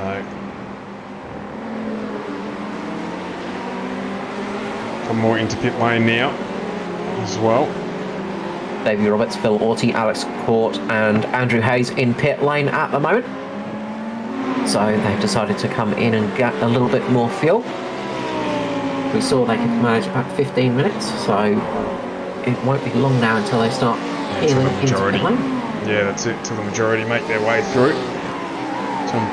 Miles Bond is currently running in P8. Trying to chase down Daniel Webster. So we've got Orty, Webster and Bond currently as the... my apologies, we've got Casher, Orty and Webster. Jared Hughes loses the car at the front. Hughes gets a little bit too much curb, getting into the corner, gets a little bit greedy and loses the rear end of that Ferrari. Just a tiny mistake through the S's, just gets a little bit too much car on the curb, catches a tiny bit of grass. James Pettigrew does a fantastic job of just keeping calm under pressure and avoiding that incident. But that is costly for Hughes. Uncle Boy with Hughes here. He gets pushed out wide, grabs the dirt. So manages to avoid any damage. Scotty Gray gets lucky as well there. So he gets through on the inside. So no Mad Cow McLaren livery. What a Mad Cow McLaren might look like. Imagine if they did it on a BMW. That'd be huge. It'd be a bull. A cow. Nice, wouldn't it? Yeah. Yeah, I think it would be. I think it would just be too big and too mad. I don't think we could manage it. No, probably not. So, I wonder if that means that'll change Jared Hughes' strategy here. I wonder if we'll jump into pit lane. But at the moment, Pettigrew leading this race after some really good fighting at the front. Nice clean racing, which is what we want to see. A number of drivers trying to resurrect their night. So Rizzo, Connell, our first stoppers, along with Danny Davison, they are currently back up into P15, lapping at the same pace as our leaders at the moment. So good little battle going on behind Scotty Gray at the moment.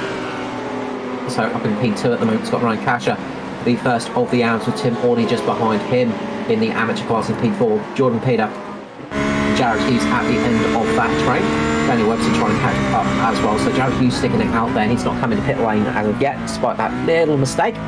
So he's going to stick it out there a little bit longer. They're just going to take these tanks to empty point and use hopefully that little bit more pace in the car as they've got less fuel in there, and see if they can build up a little bit of a gap. So doing a slightly alternate strategy at the moment. Currently though, they are going to be coming out around about just in front of Timothy Harris, just behind James Rootwald. So they're sort of not quite up there enough. So they're sort of in the danger zone at the moment. They need to just go a little bit faster. They need to build a little bit more gap to make sure they can sort of get out ahead of the drivers that are already pitted, so say. The one advantage they'll have is they'll be able to take a little bit less fuel, so they'll be able to go about 1 to 2 seconds quicker in pit lane. So that could be the chance that they need. So the longer you go out on the track, means less fuel you need to take, the shorter time you spend in pit lane. Jordan Peter coming in right now. So we'll see how long Jordan's stationary for, because he'll have to take a little bit less fuel than the others who had to take around about 13-14 seconds worth. Tanks uncapped tonight, so drivers able to fill to the end of the race. Able to use that track position strategy there, so he's just 0.2 quicker than Ross Rizzo. He's going to drop those positions.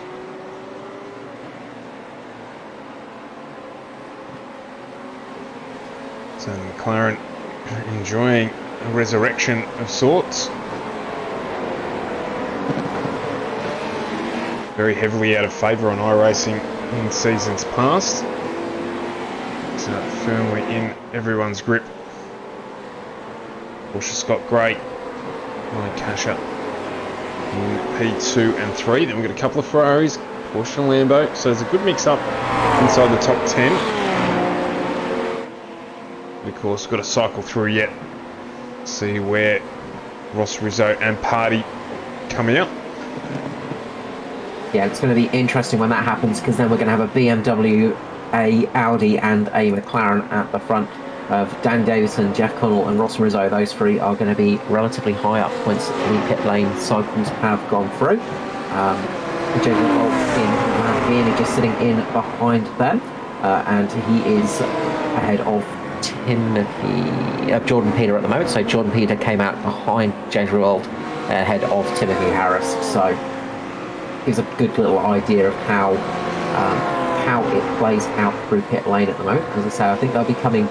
I think when Pettigrew pits in, I think it's going to be very, very close between him and probably himself and Danny Davidson. It's going to be relatively close between those two cars.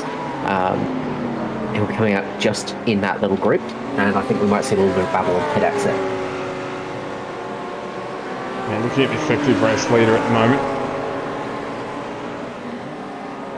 So he's got Jeff Connell and Danny Davison in his mirrors. Jeff just sitting there in the little bit of toe that you get from that BMW. Doesn't punch a big hole in the air, obviously. I mean, it's not like it's a very big car indeed. So he's just going to sit behind there and help his fuel mileage a little bit. And then Danny Davidson's going to be sitting behind the two bigger cars of the Audi and the BMW, thinking, well, this has worked out quite nicely for the moment, and waiting for his chance to make a bit of a pounce later in this race. So it's going to be a question of when do those leaders come into pit lane. The current leaders, we say, the ones that are staying out there, they're currently setting lap times around about 21.6. The drivers Ross Rizzo, Jeff Connell, Danny Davidson, 21.3s. So they're about 0.3 slower than the drivers who are catching them and have already made their stops. So they're just got to try and get a little bit more speed out of those cars. They might be trying to fuel save a little bit just to try and take a little bit less pain in pit lane. See if they can get their pit stationary time a little bit quicker. Maybe take a little bit less fuel. And meanwhile, one of our lappers has just moved over to the right. There's lots of headlight flashing going on here.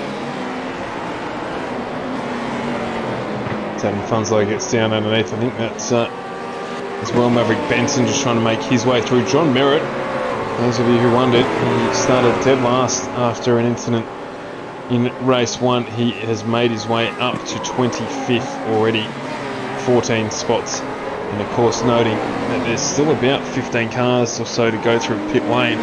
He is doing a cracking job in that Echuca Toyota sponsored Pulse Tuning entry. Yeah, John Merritt could be looking at a top 10 here tonight, which will be a very good recovery drive. So it's not it takes the wind out of your sails a little bit when you have an accident like that, and it can take a lot of talking to yourself to get yourself back into the race sometimes, because you sort of start questioning yourself and you start sometimes the red mist can descend and you can make mistakes here and there. It's not an easy thing to do to recover in a racing car. But currently John Merritt is doing a fantastic job of that and has done a lot of those passes on the track as well. And here at Mid-Ohio, that's not an easy thing to do. Interesting, 18 minutes through this and still no stops for our top 12 cars. They must be close. Must be very close.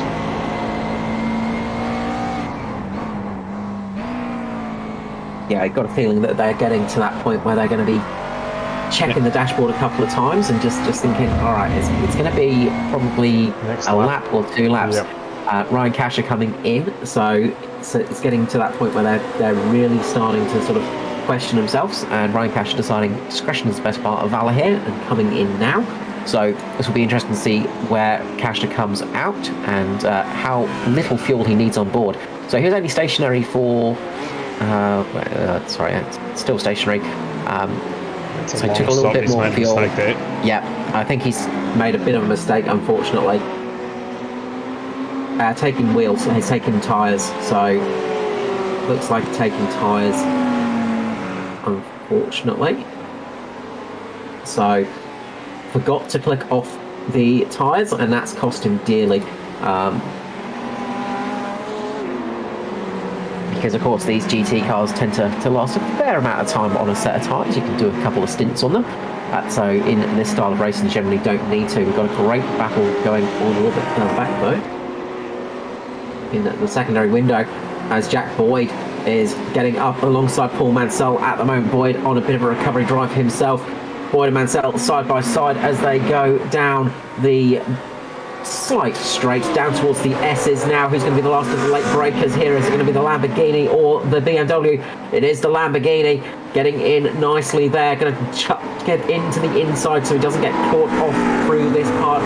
See, Boyd has gone slightly closer inside, but he's going to have the inside now for Paul Mansell. Mansell's going to get the inside. There's a little bit of contact, and they make a big accident there.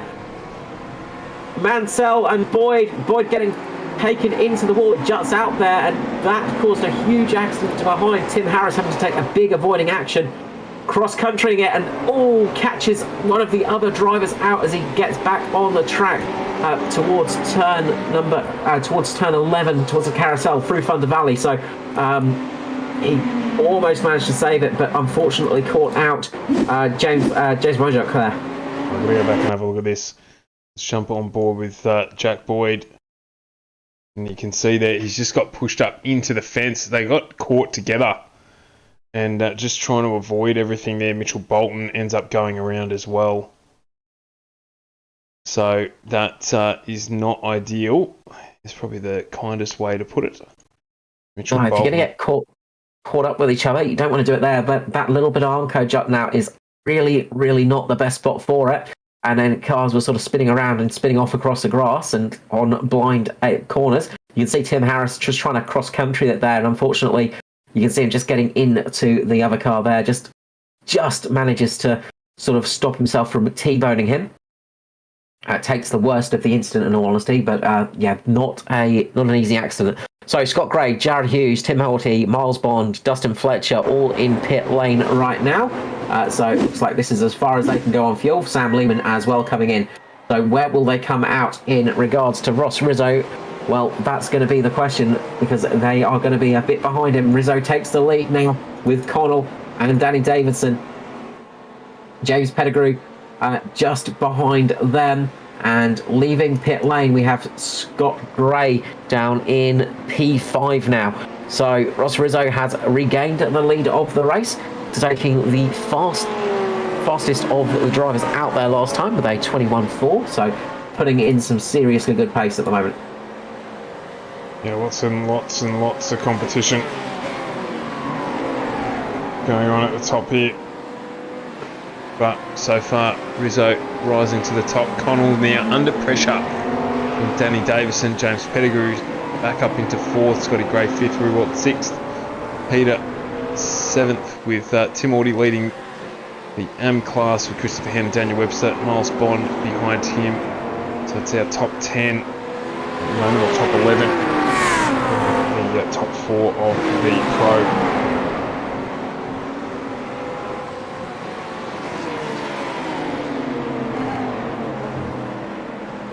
Yeah, so it looks like that early pit stop paid off for Rizzo and Connell. Question is, could they take enough fuel to get to the end? Did they work their numbers out correctly? Or will they need to do a tiny little bit of saving just to make sure they get that final lap in?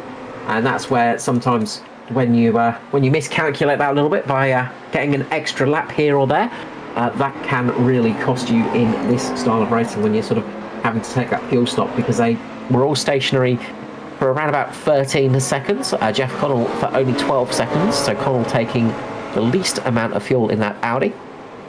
So it's going to be interesting to see who worked that one out correctly, and if anybody made any mistakes with their calculations.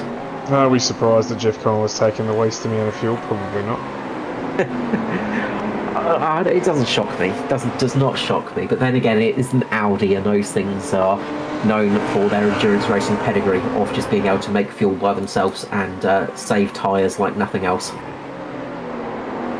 Yep, well, it's going to continue to be a good battle here to the end. You would imagine Connell's just eased away a little bit again from Danny Davison. But got just 15 minutes to go now, round 6 here at Mid-Ohio in the AUSPROAM Sim Series. Ryan Cash's night's gone from bad to worse by taking the tyres he mistakenly took. He actually just had a little bit of contact into the side of Dustin Fletcher, unfortunately getting up through the S's, and both of those cars have gone for a little bit of a spin up through the first of the S's, up through turn number 5. So that is not what they would have wanted to have happen, and that's been a costly mistake. So Tim Audie's had an issue as well. Just dropped him out of the top 3 in the AM class. Just grabbed too much curb there. Yep, and gone around. It's a very easy mistake to make there. If someone like Tim Audie's doing it, you know, it's something that could be easily done. No slouch behind the wheel whatsoever. So that's dropped him out of the top 3 of the AM class, but we do have the battle for the AM class leader here with Hen, Webster and Bond, all within cooee of one another as well. So this is 8th, 9th and 10th on track, but 1st, 2nd and 3rd in class. Yeah, great little battle going on in the AM category, and it's no different up at the front pros either. Ross Rizzo leads the charge of the pros at the moment in the Beamer, just ahead of Jeff Connell and Danny Davidson. So we've got a little bit of a battle to look forward to there, as we've got around about 9 or so laps remaining, 13 minutes of this race, 13 and a half minutes I should say, so we've still got plenty of action to come here tonight, and big thank you to everybody for joining us tonight. We always enjoy your company, and we'd love to hear from you in the old comment section. Josh McLemore, why do you hate me? Always positive, never cast the curse on you. And we've dropped into the chat and asked if there's any quiz tonight. Why? Oh, that's just Why? a wonderful suggestion, Josh. I think that's a really good question to ask. Be that the only question that you ask, Carl? Be that the only question? No, come on. So, becoming The a racing thing. goes on here with Ross Rizzo in the lead. Oh dear me. Yes, he is. Jeff Connell has dropped off, but he's now got Danny Davison again under his rear wing. So we get those questions ready, Carl. That's what I look forward to every week. So he's got that under the rear wing there. Good picture here. As you can see, the Audi just head out onto the front straight effectively. He's just holding out. I wonder if Connell's just fuel saving a little based on his pit stop being 2 seconds shy of Danny Davison's, or 2 seconds faster than Danny Davison's. Of course, there are different fill rates in the car as well, but I don't think they're that good. Davison now having a big look down the inside, decides that he's not able to get that done, and in the background there you can see just on the inset screen, I think that's Lachlan Capel who has gone off as well onto the front straight, so he's lost a number of positions there. Yeah, it's not been the night for Lachlan Capel. It's been a tricky one for him, and he's been sort of having a little bit of a struggle of late, just not quite getting the car working how he wants to, it seems.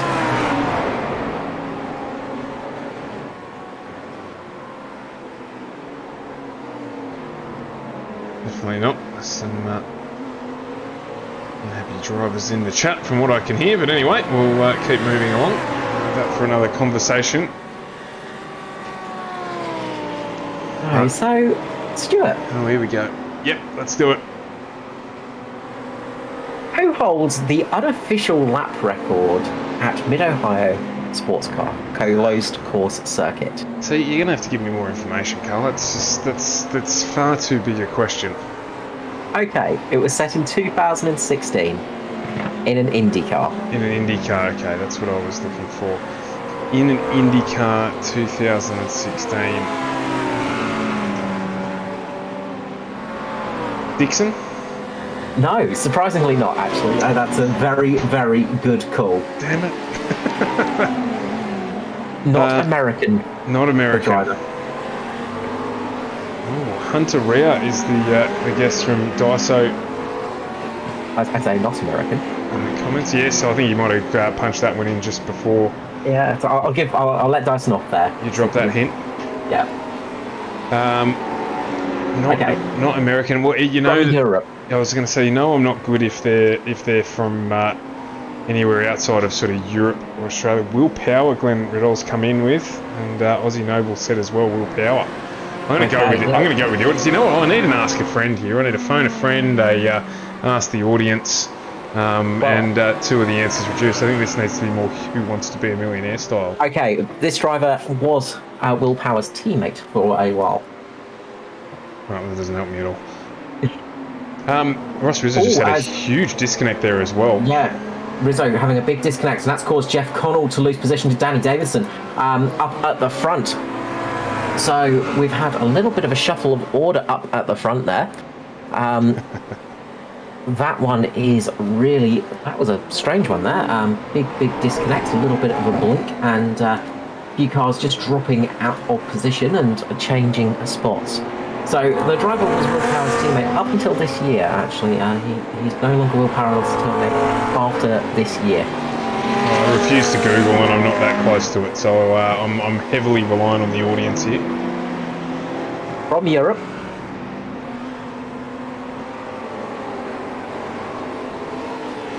Said heavily relying on the audience here. Get out. I'm not big on the Google. I prefer to answer the questions if I know. I gave it a good guess.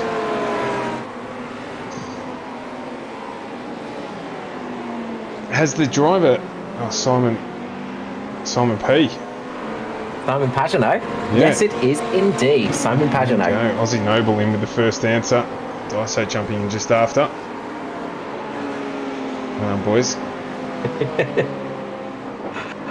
I added as many hints as I could there. You know, my IndyCar knowledge isn't the strongest. It's getting there. Yeah, one day we'll get you there. One day I'll get there. A bit like my knowledge of NASCAR and all things oval track, but broadening my mind. Better say Ross Rizzo broadening the gap at the front now. It's out to a second. So he is a second to the good at the lead of this race.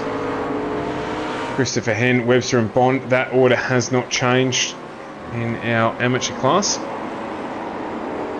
And running inside the top 10 as well, if you don't mind. That's a fantastic result for them.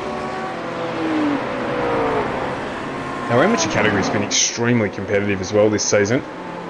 It has been indeed. Like, the thing is, the qualifying for the pro and the amateur category was extremely competitive as well. It was so close between all the drivers this season that there is barely a gap between them. It is so very close out there, and so many drivers that are so close in times. It is a rather... It's a scary prospect. It's great to see. It's great to see so many of these drivers so close. Connell's worried about fuel. That's why he's dropped off. He is fuel saving, and it's hard to save fuel around here. Yeah, with so many uphill sections as well. There are a few downhill, of course, when you get uphill, but the downhill is just that long section on the straight, unfortunately. The uphill is a big burst of acceleration that you need, so it tends to chew up the fuel quite quickly. As he's dropped right off there, he's 3.5 seconds behind our lead pairing. And that's only because of fuel. As I said, he did take 2 seconds less in the stop. So despite fueling advantages, it's I think he may be concerned he's under-fueled here, and wanting to make sure he makes it to the end. He's got 3 seconds over James Pettigrew behind him. Yeah, it's a tough place to save fuel, that's for sure.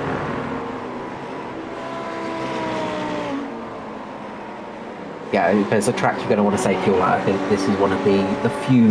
Yeah, it's not top of your list. Yeah, not going to be a fun one. Not top of your list. So Daniel Webster, meanwhile, is closing in on Christopher Henn as well in the battle for the lead of the AM category. Of course, Daniel Webster going for a three-peat this season to take out the amateur class.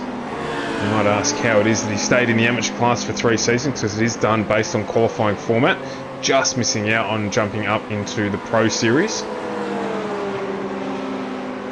In that Racing Images liveried Porsche. Milespon not too far off at the moment, just jogging in the background at the moment. He'd like to be a little bit closer, I think, with 5 minutes to go. There's only 3 laps or so for him to try and do anything to get further up the podium, but I think he'd be pretty happy. He's had some bad luck during the first few races of the season, so to have the Pace Syndicate entry up into the top 3 of the AM category, I think he'd be pretty happy with that, as it looks like Webster's trying to have a look here. Not quite close enough to get the move done.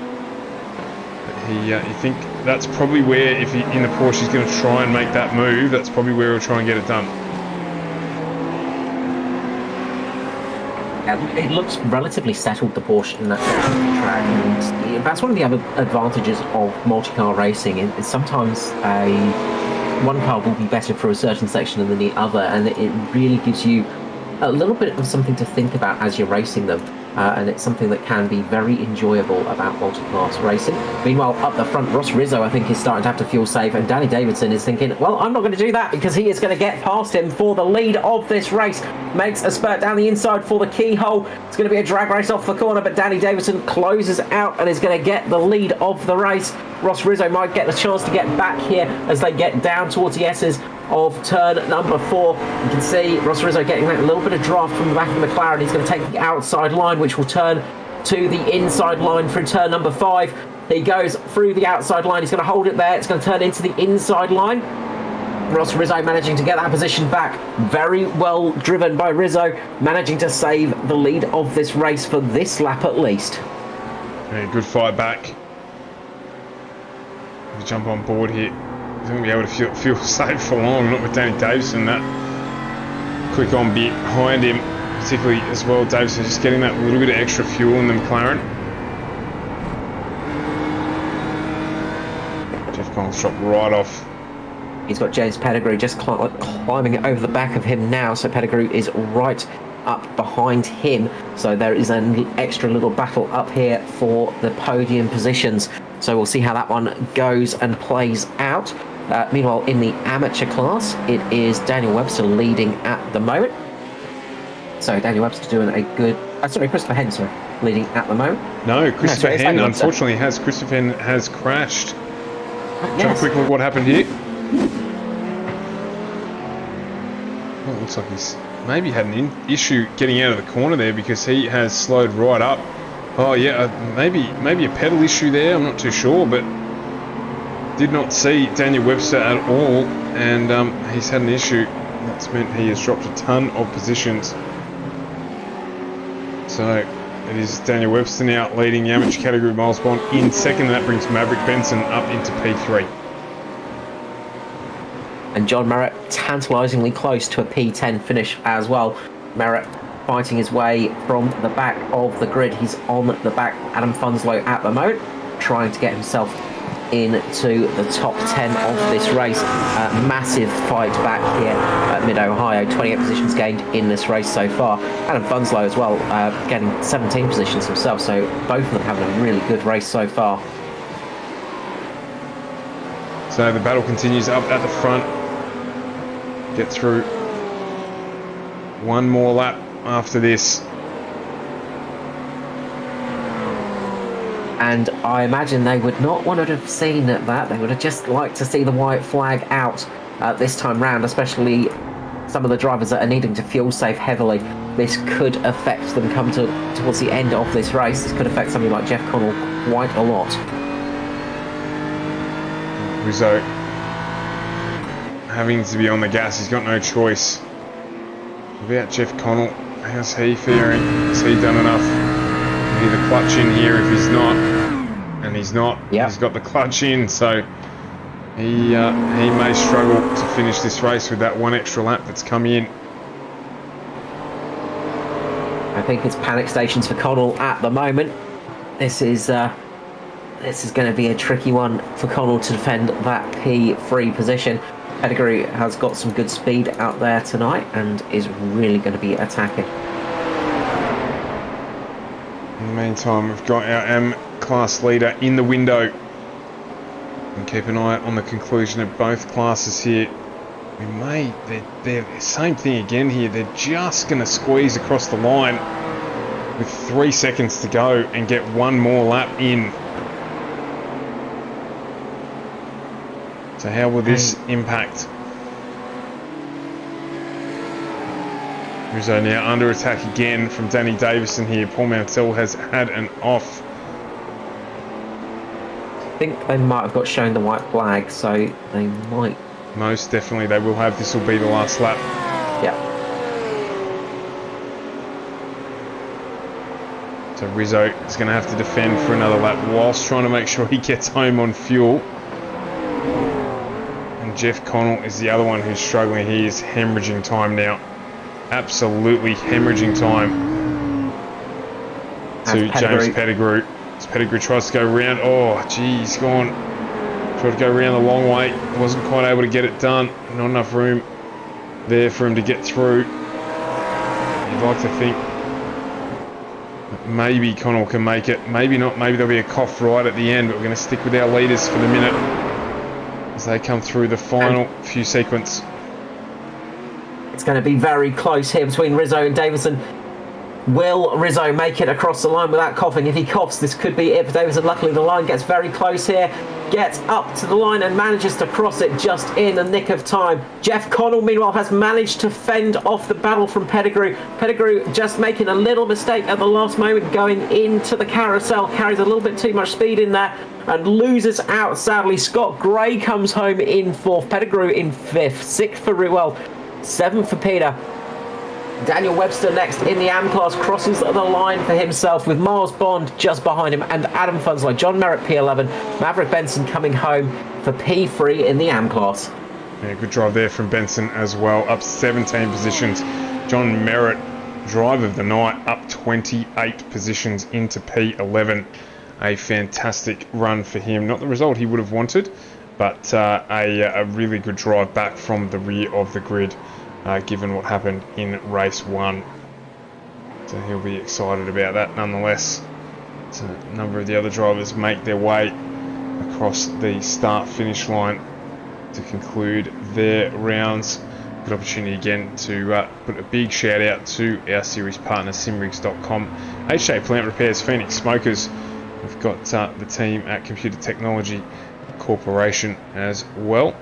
They're there. Of course, Echuca Toyota. If you are looking for a car, jump up to the guys in Echuca. If you are in Victoria or anywhere around, and 93PC as well. So without all of their support, what we do here every Tuesday night would not be possible.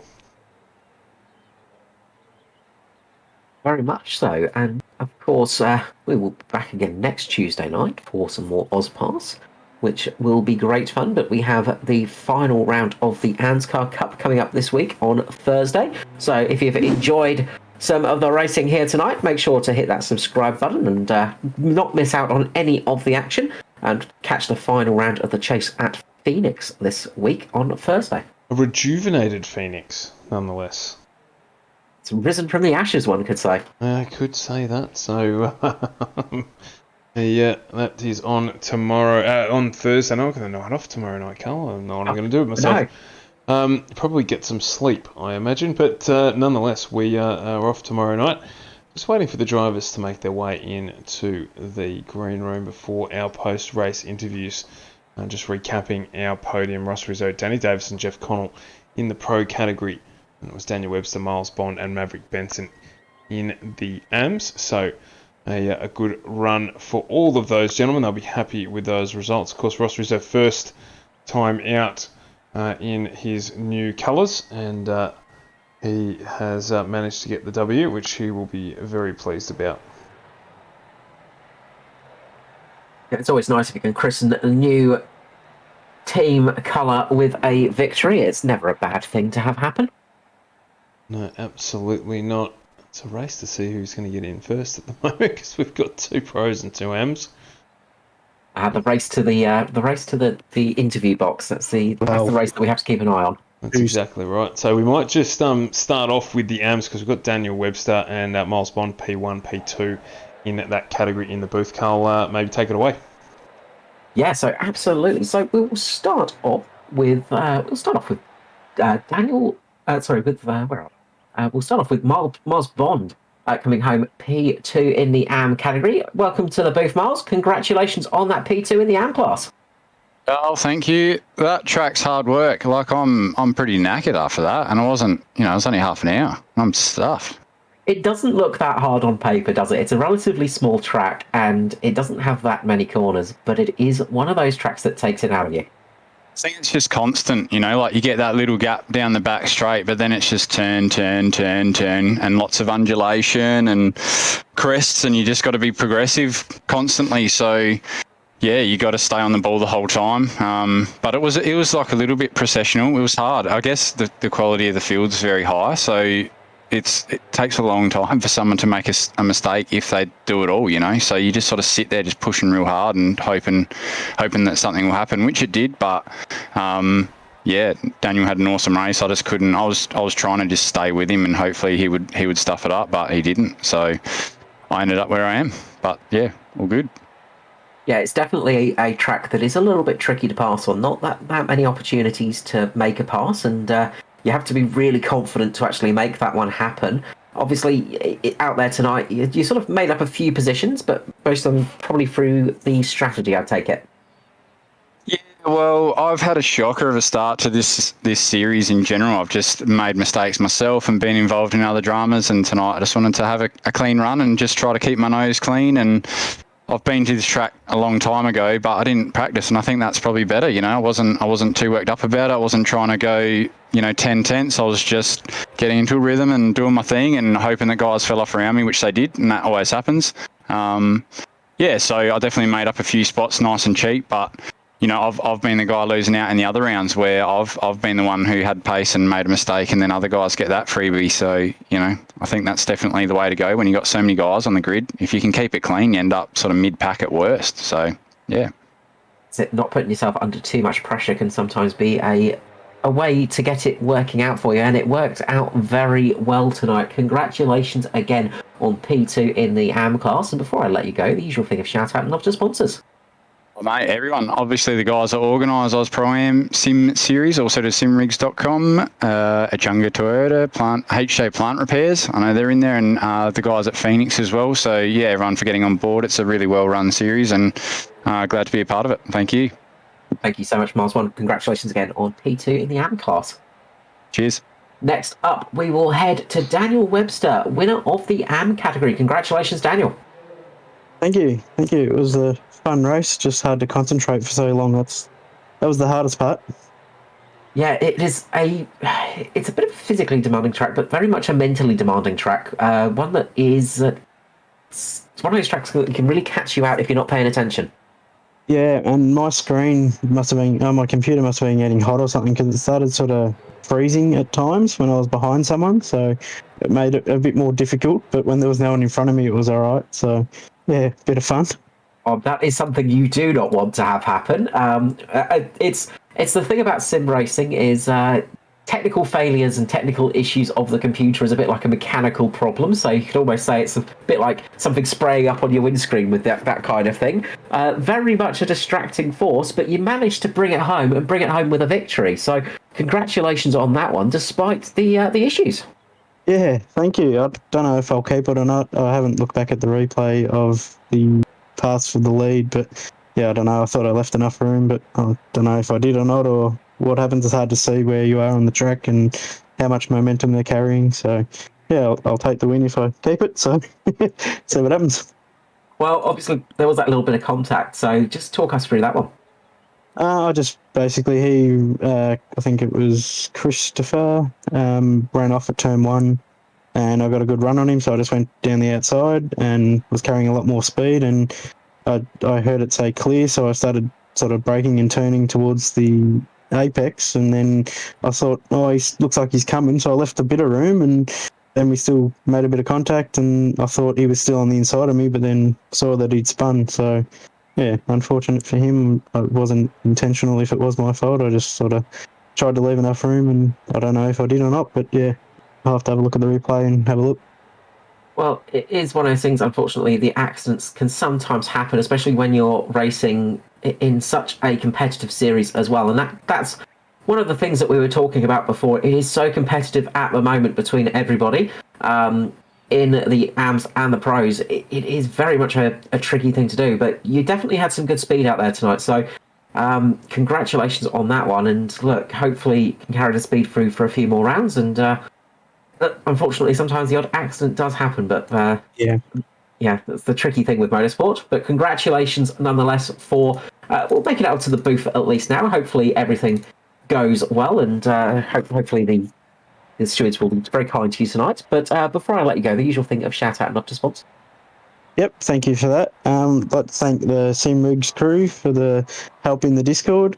All the AUSPROAM sponsors, Achunga Toyota, CTC, HJ Plant Repairs, Phoenix 93 PC, Index Design, doing a great job again with the series. As always, it's always good fun and fair, and everyone seems to enjoy themselves. And thanks to you guys for broadcasting it. You're always welcome. Thank you much, Daniel Webster. Congratulations on the AM class win tonight. Thank you.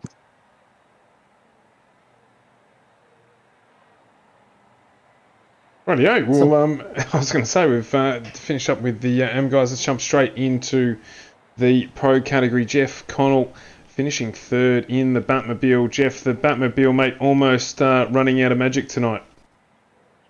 Oh, I had no magic, mate, and not much fuel either. So, yeah, I was just coughing there at the end, and just obviously didn't put enough in. I pitted lap one to try and play it safe because that group was pretty bunched up. Had guys all over me behind as well. So, played it safe on lap one, and just didn't get enough fuel in. So, that's all I was good for, and it was a fun battle there at the end, and I was just rolling along on the inside. Old mate come flying up next to me and then just drove off the track himself. So don't know why he was so angry after the race, but he probably watched the replay and kick himself for driving off the track.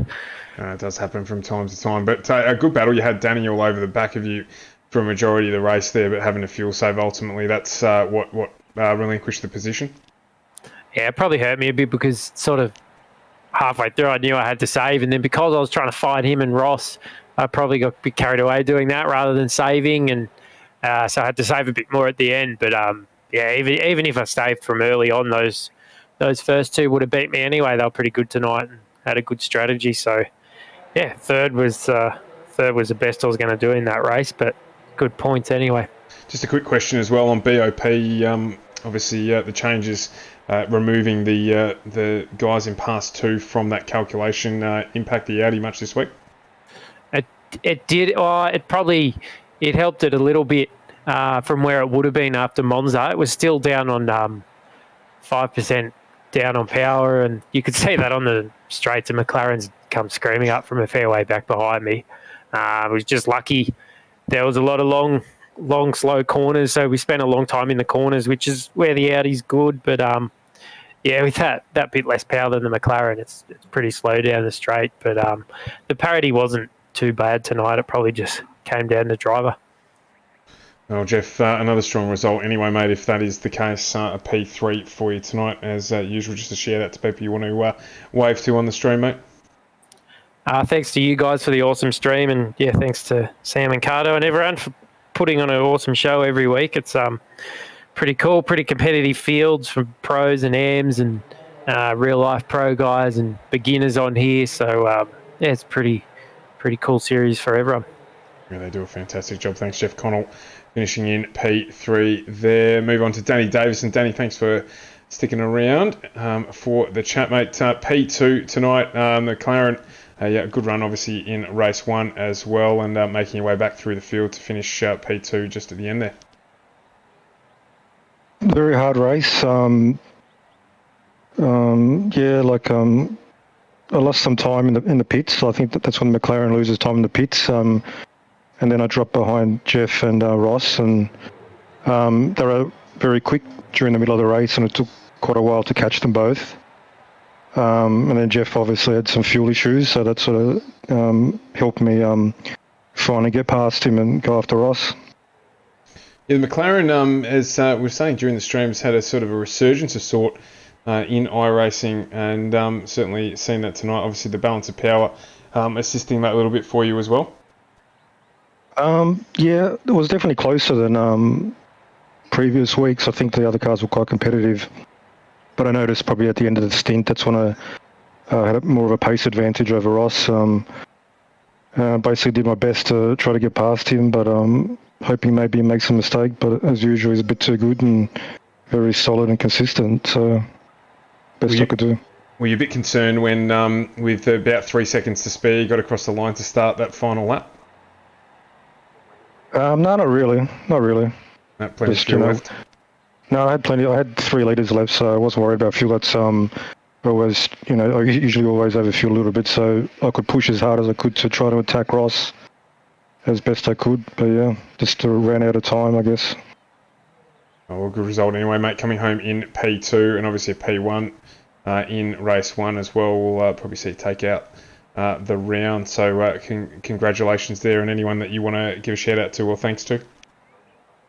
Just as usual, shout out to you guys for the great broadcasts and all the crew behind the scenes of the league. It's a lot of fun, very competitive, and yeah, looking forward to next round. Absolutely. So Danny Davison there finishing in P2. Switch over to speak to the winner of the main race tonight, Ross Rizzo. Congratulations, Ross, on taking out the win, mate, and in your new colours as well.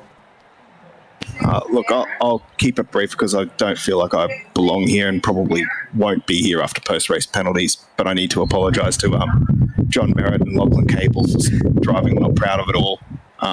So I won't comment much or sing praises other than Danny for a great race and Jeff for a cunning P3 and John for a really good recovery. But yeah, I probably shouldn't be here. But yeah, I really just got to apologise for putting my hand up for some awful driving, and it's pretty hollow to be here, but at least to say sorry and show some respect to the guys that whose nights were kind of turfed by driving I know better than to do.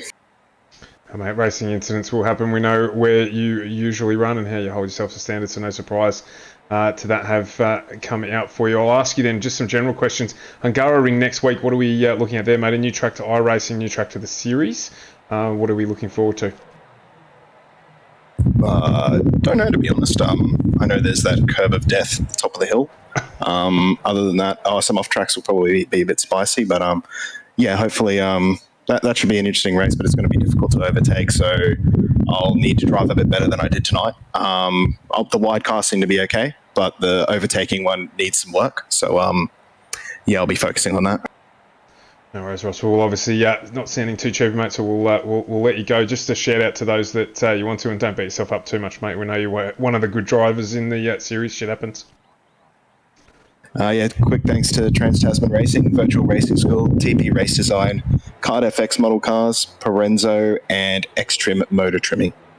Fantastic, Ross. And of course, a big shout out as well to our series partner, simrigs.com. Daiso even in the chat there saying get around those Simrigs dudes. Absolutely. Sentiment that we echo here. If you're looking for sim rig gear or sim racing gear, of course, do pay the guys at simrigs.com a visit. They look after a fair swag of the community now, and we absolutely love them for supporting the series. Phoenix Smokers as well, another one of their businesses, so do support the people that support the stream. Of course, that also includes HJ Plant Repairs, our foundation partners, Computer Technology Corporation.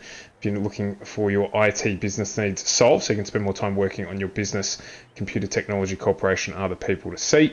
93 PC as well, and Echuca Toyota not last, but last but not least, I should say, by any stretch of the imagination, Echuca Toyota jumping on board for this season. So if you're in the market for a new 4B or something like that, a new quality Toyota product, they're the place that we would recommend that you go and see. Carl Withy, that is a full night done for us here on FGM Ecast. You mentioned earlier we're back tomorrow night at Phoenix, 7:45 for the season final of the Chase, and we're going to see who is going to take out that title. It is close at the moment between Edward Foster and Hamish Gallagher to see who can win. Of course, the guys from Mitch Motorsport looking to lock out the three series as we conclude the year, having taken out the Xfinity and the trucks. So can they do that, or can Edward Foster, I believe, make it? Is it 3 in a row for him as well?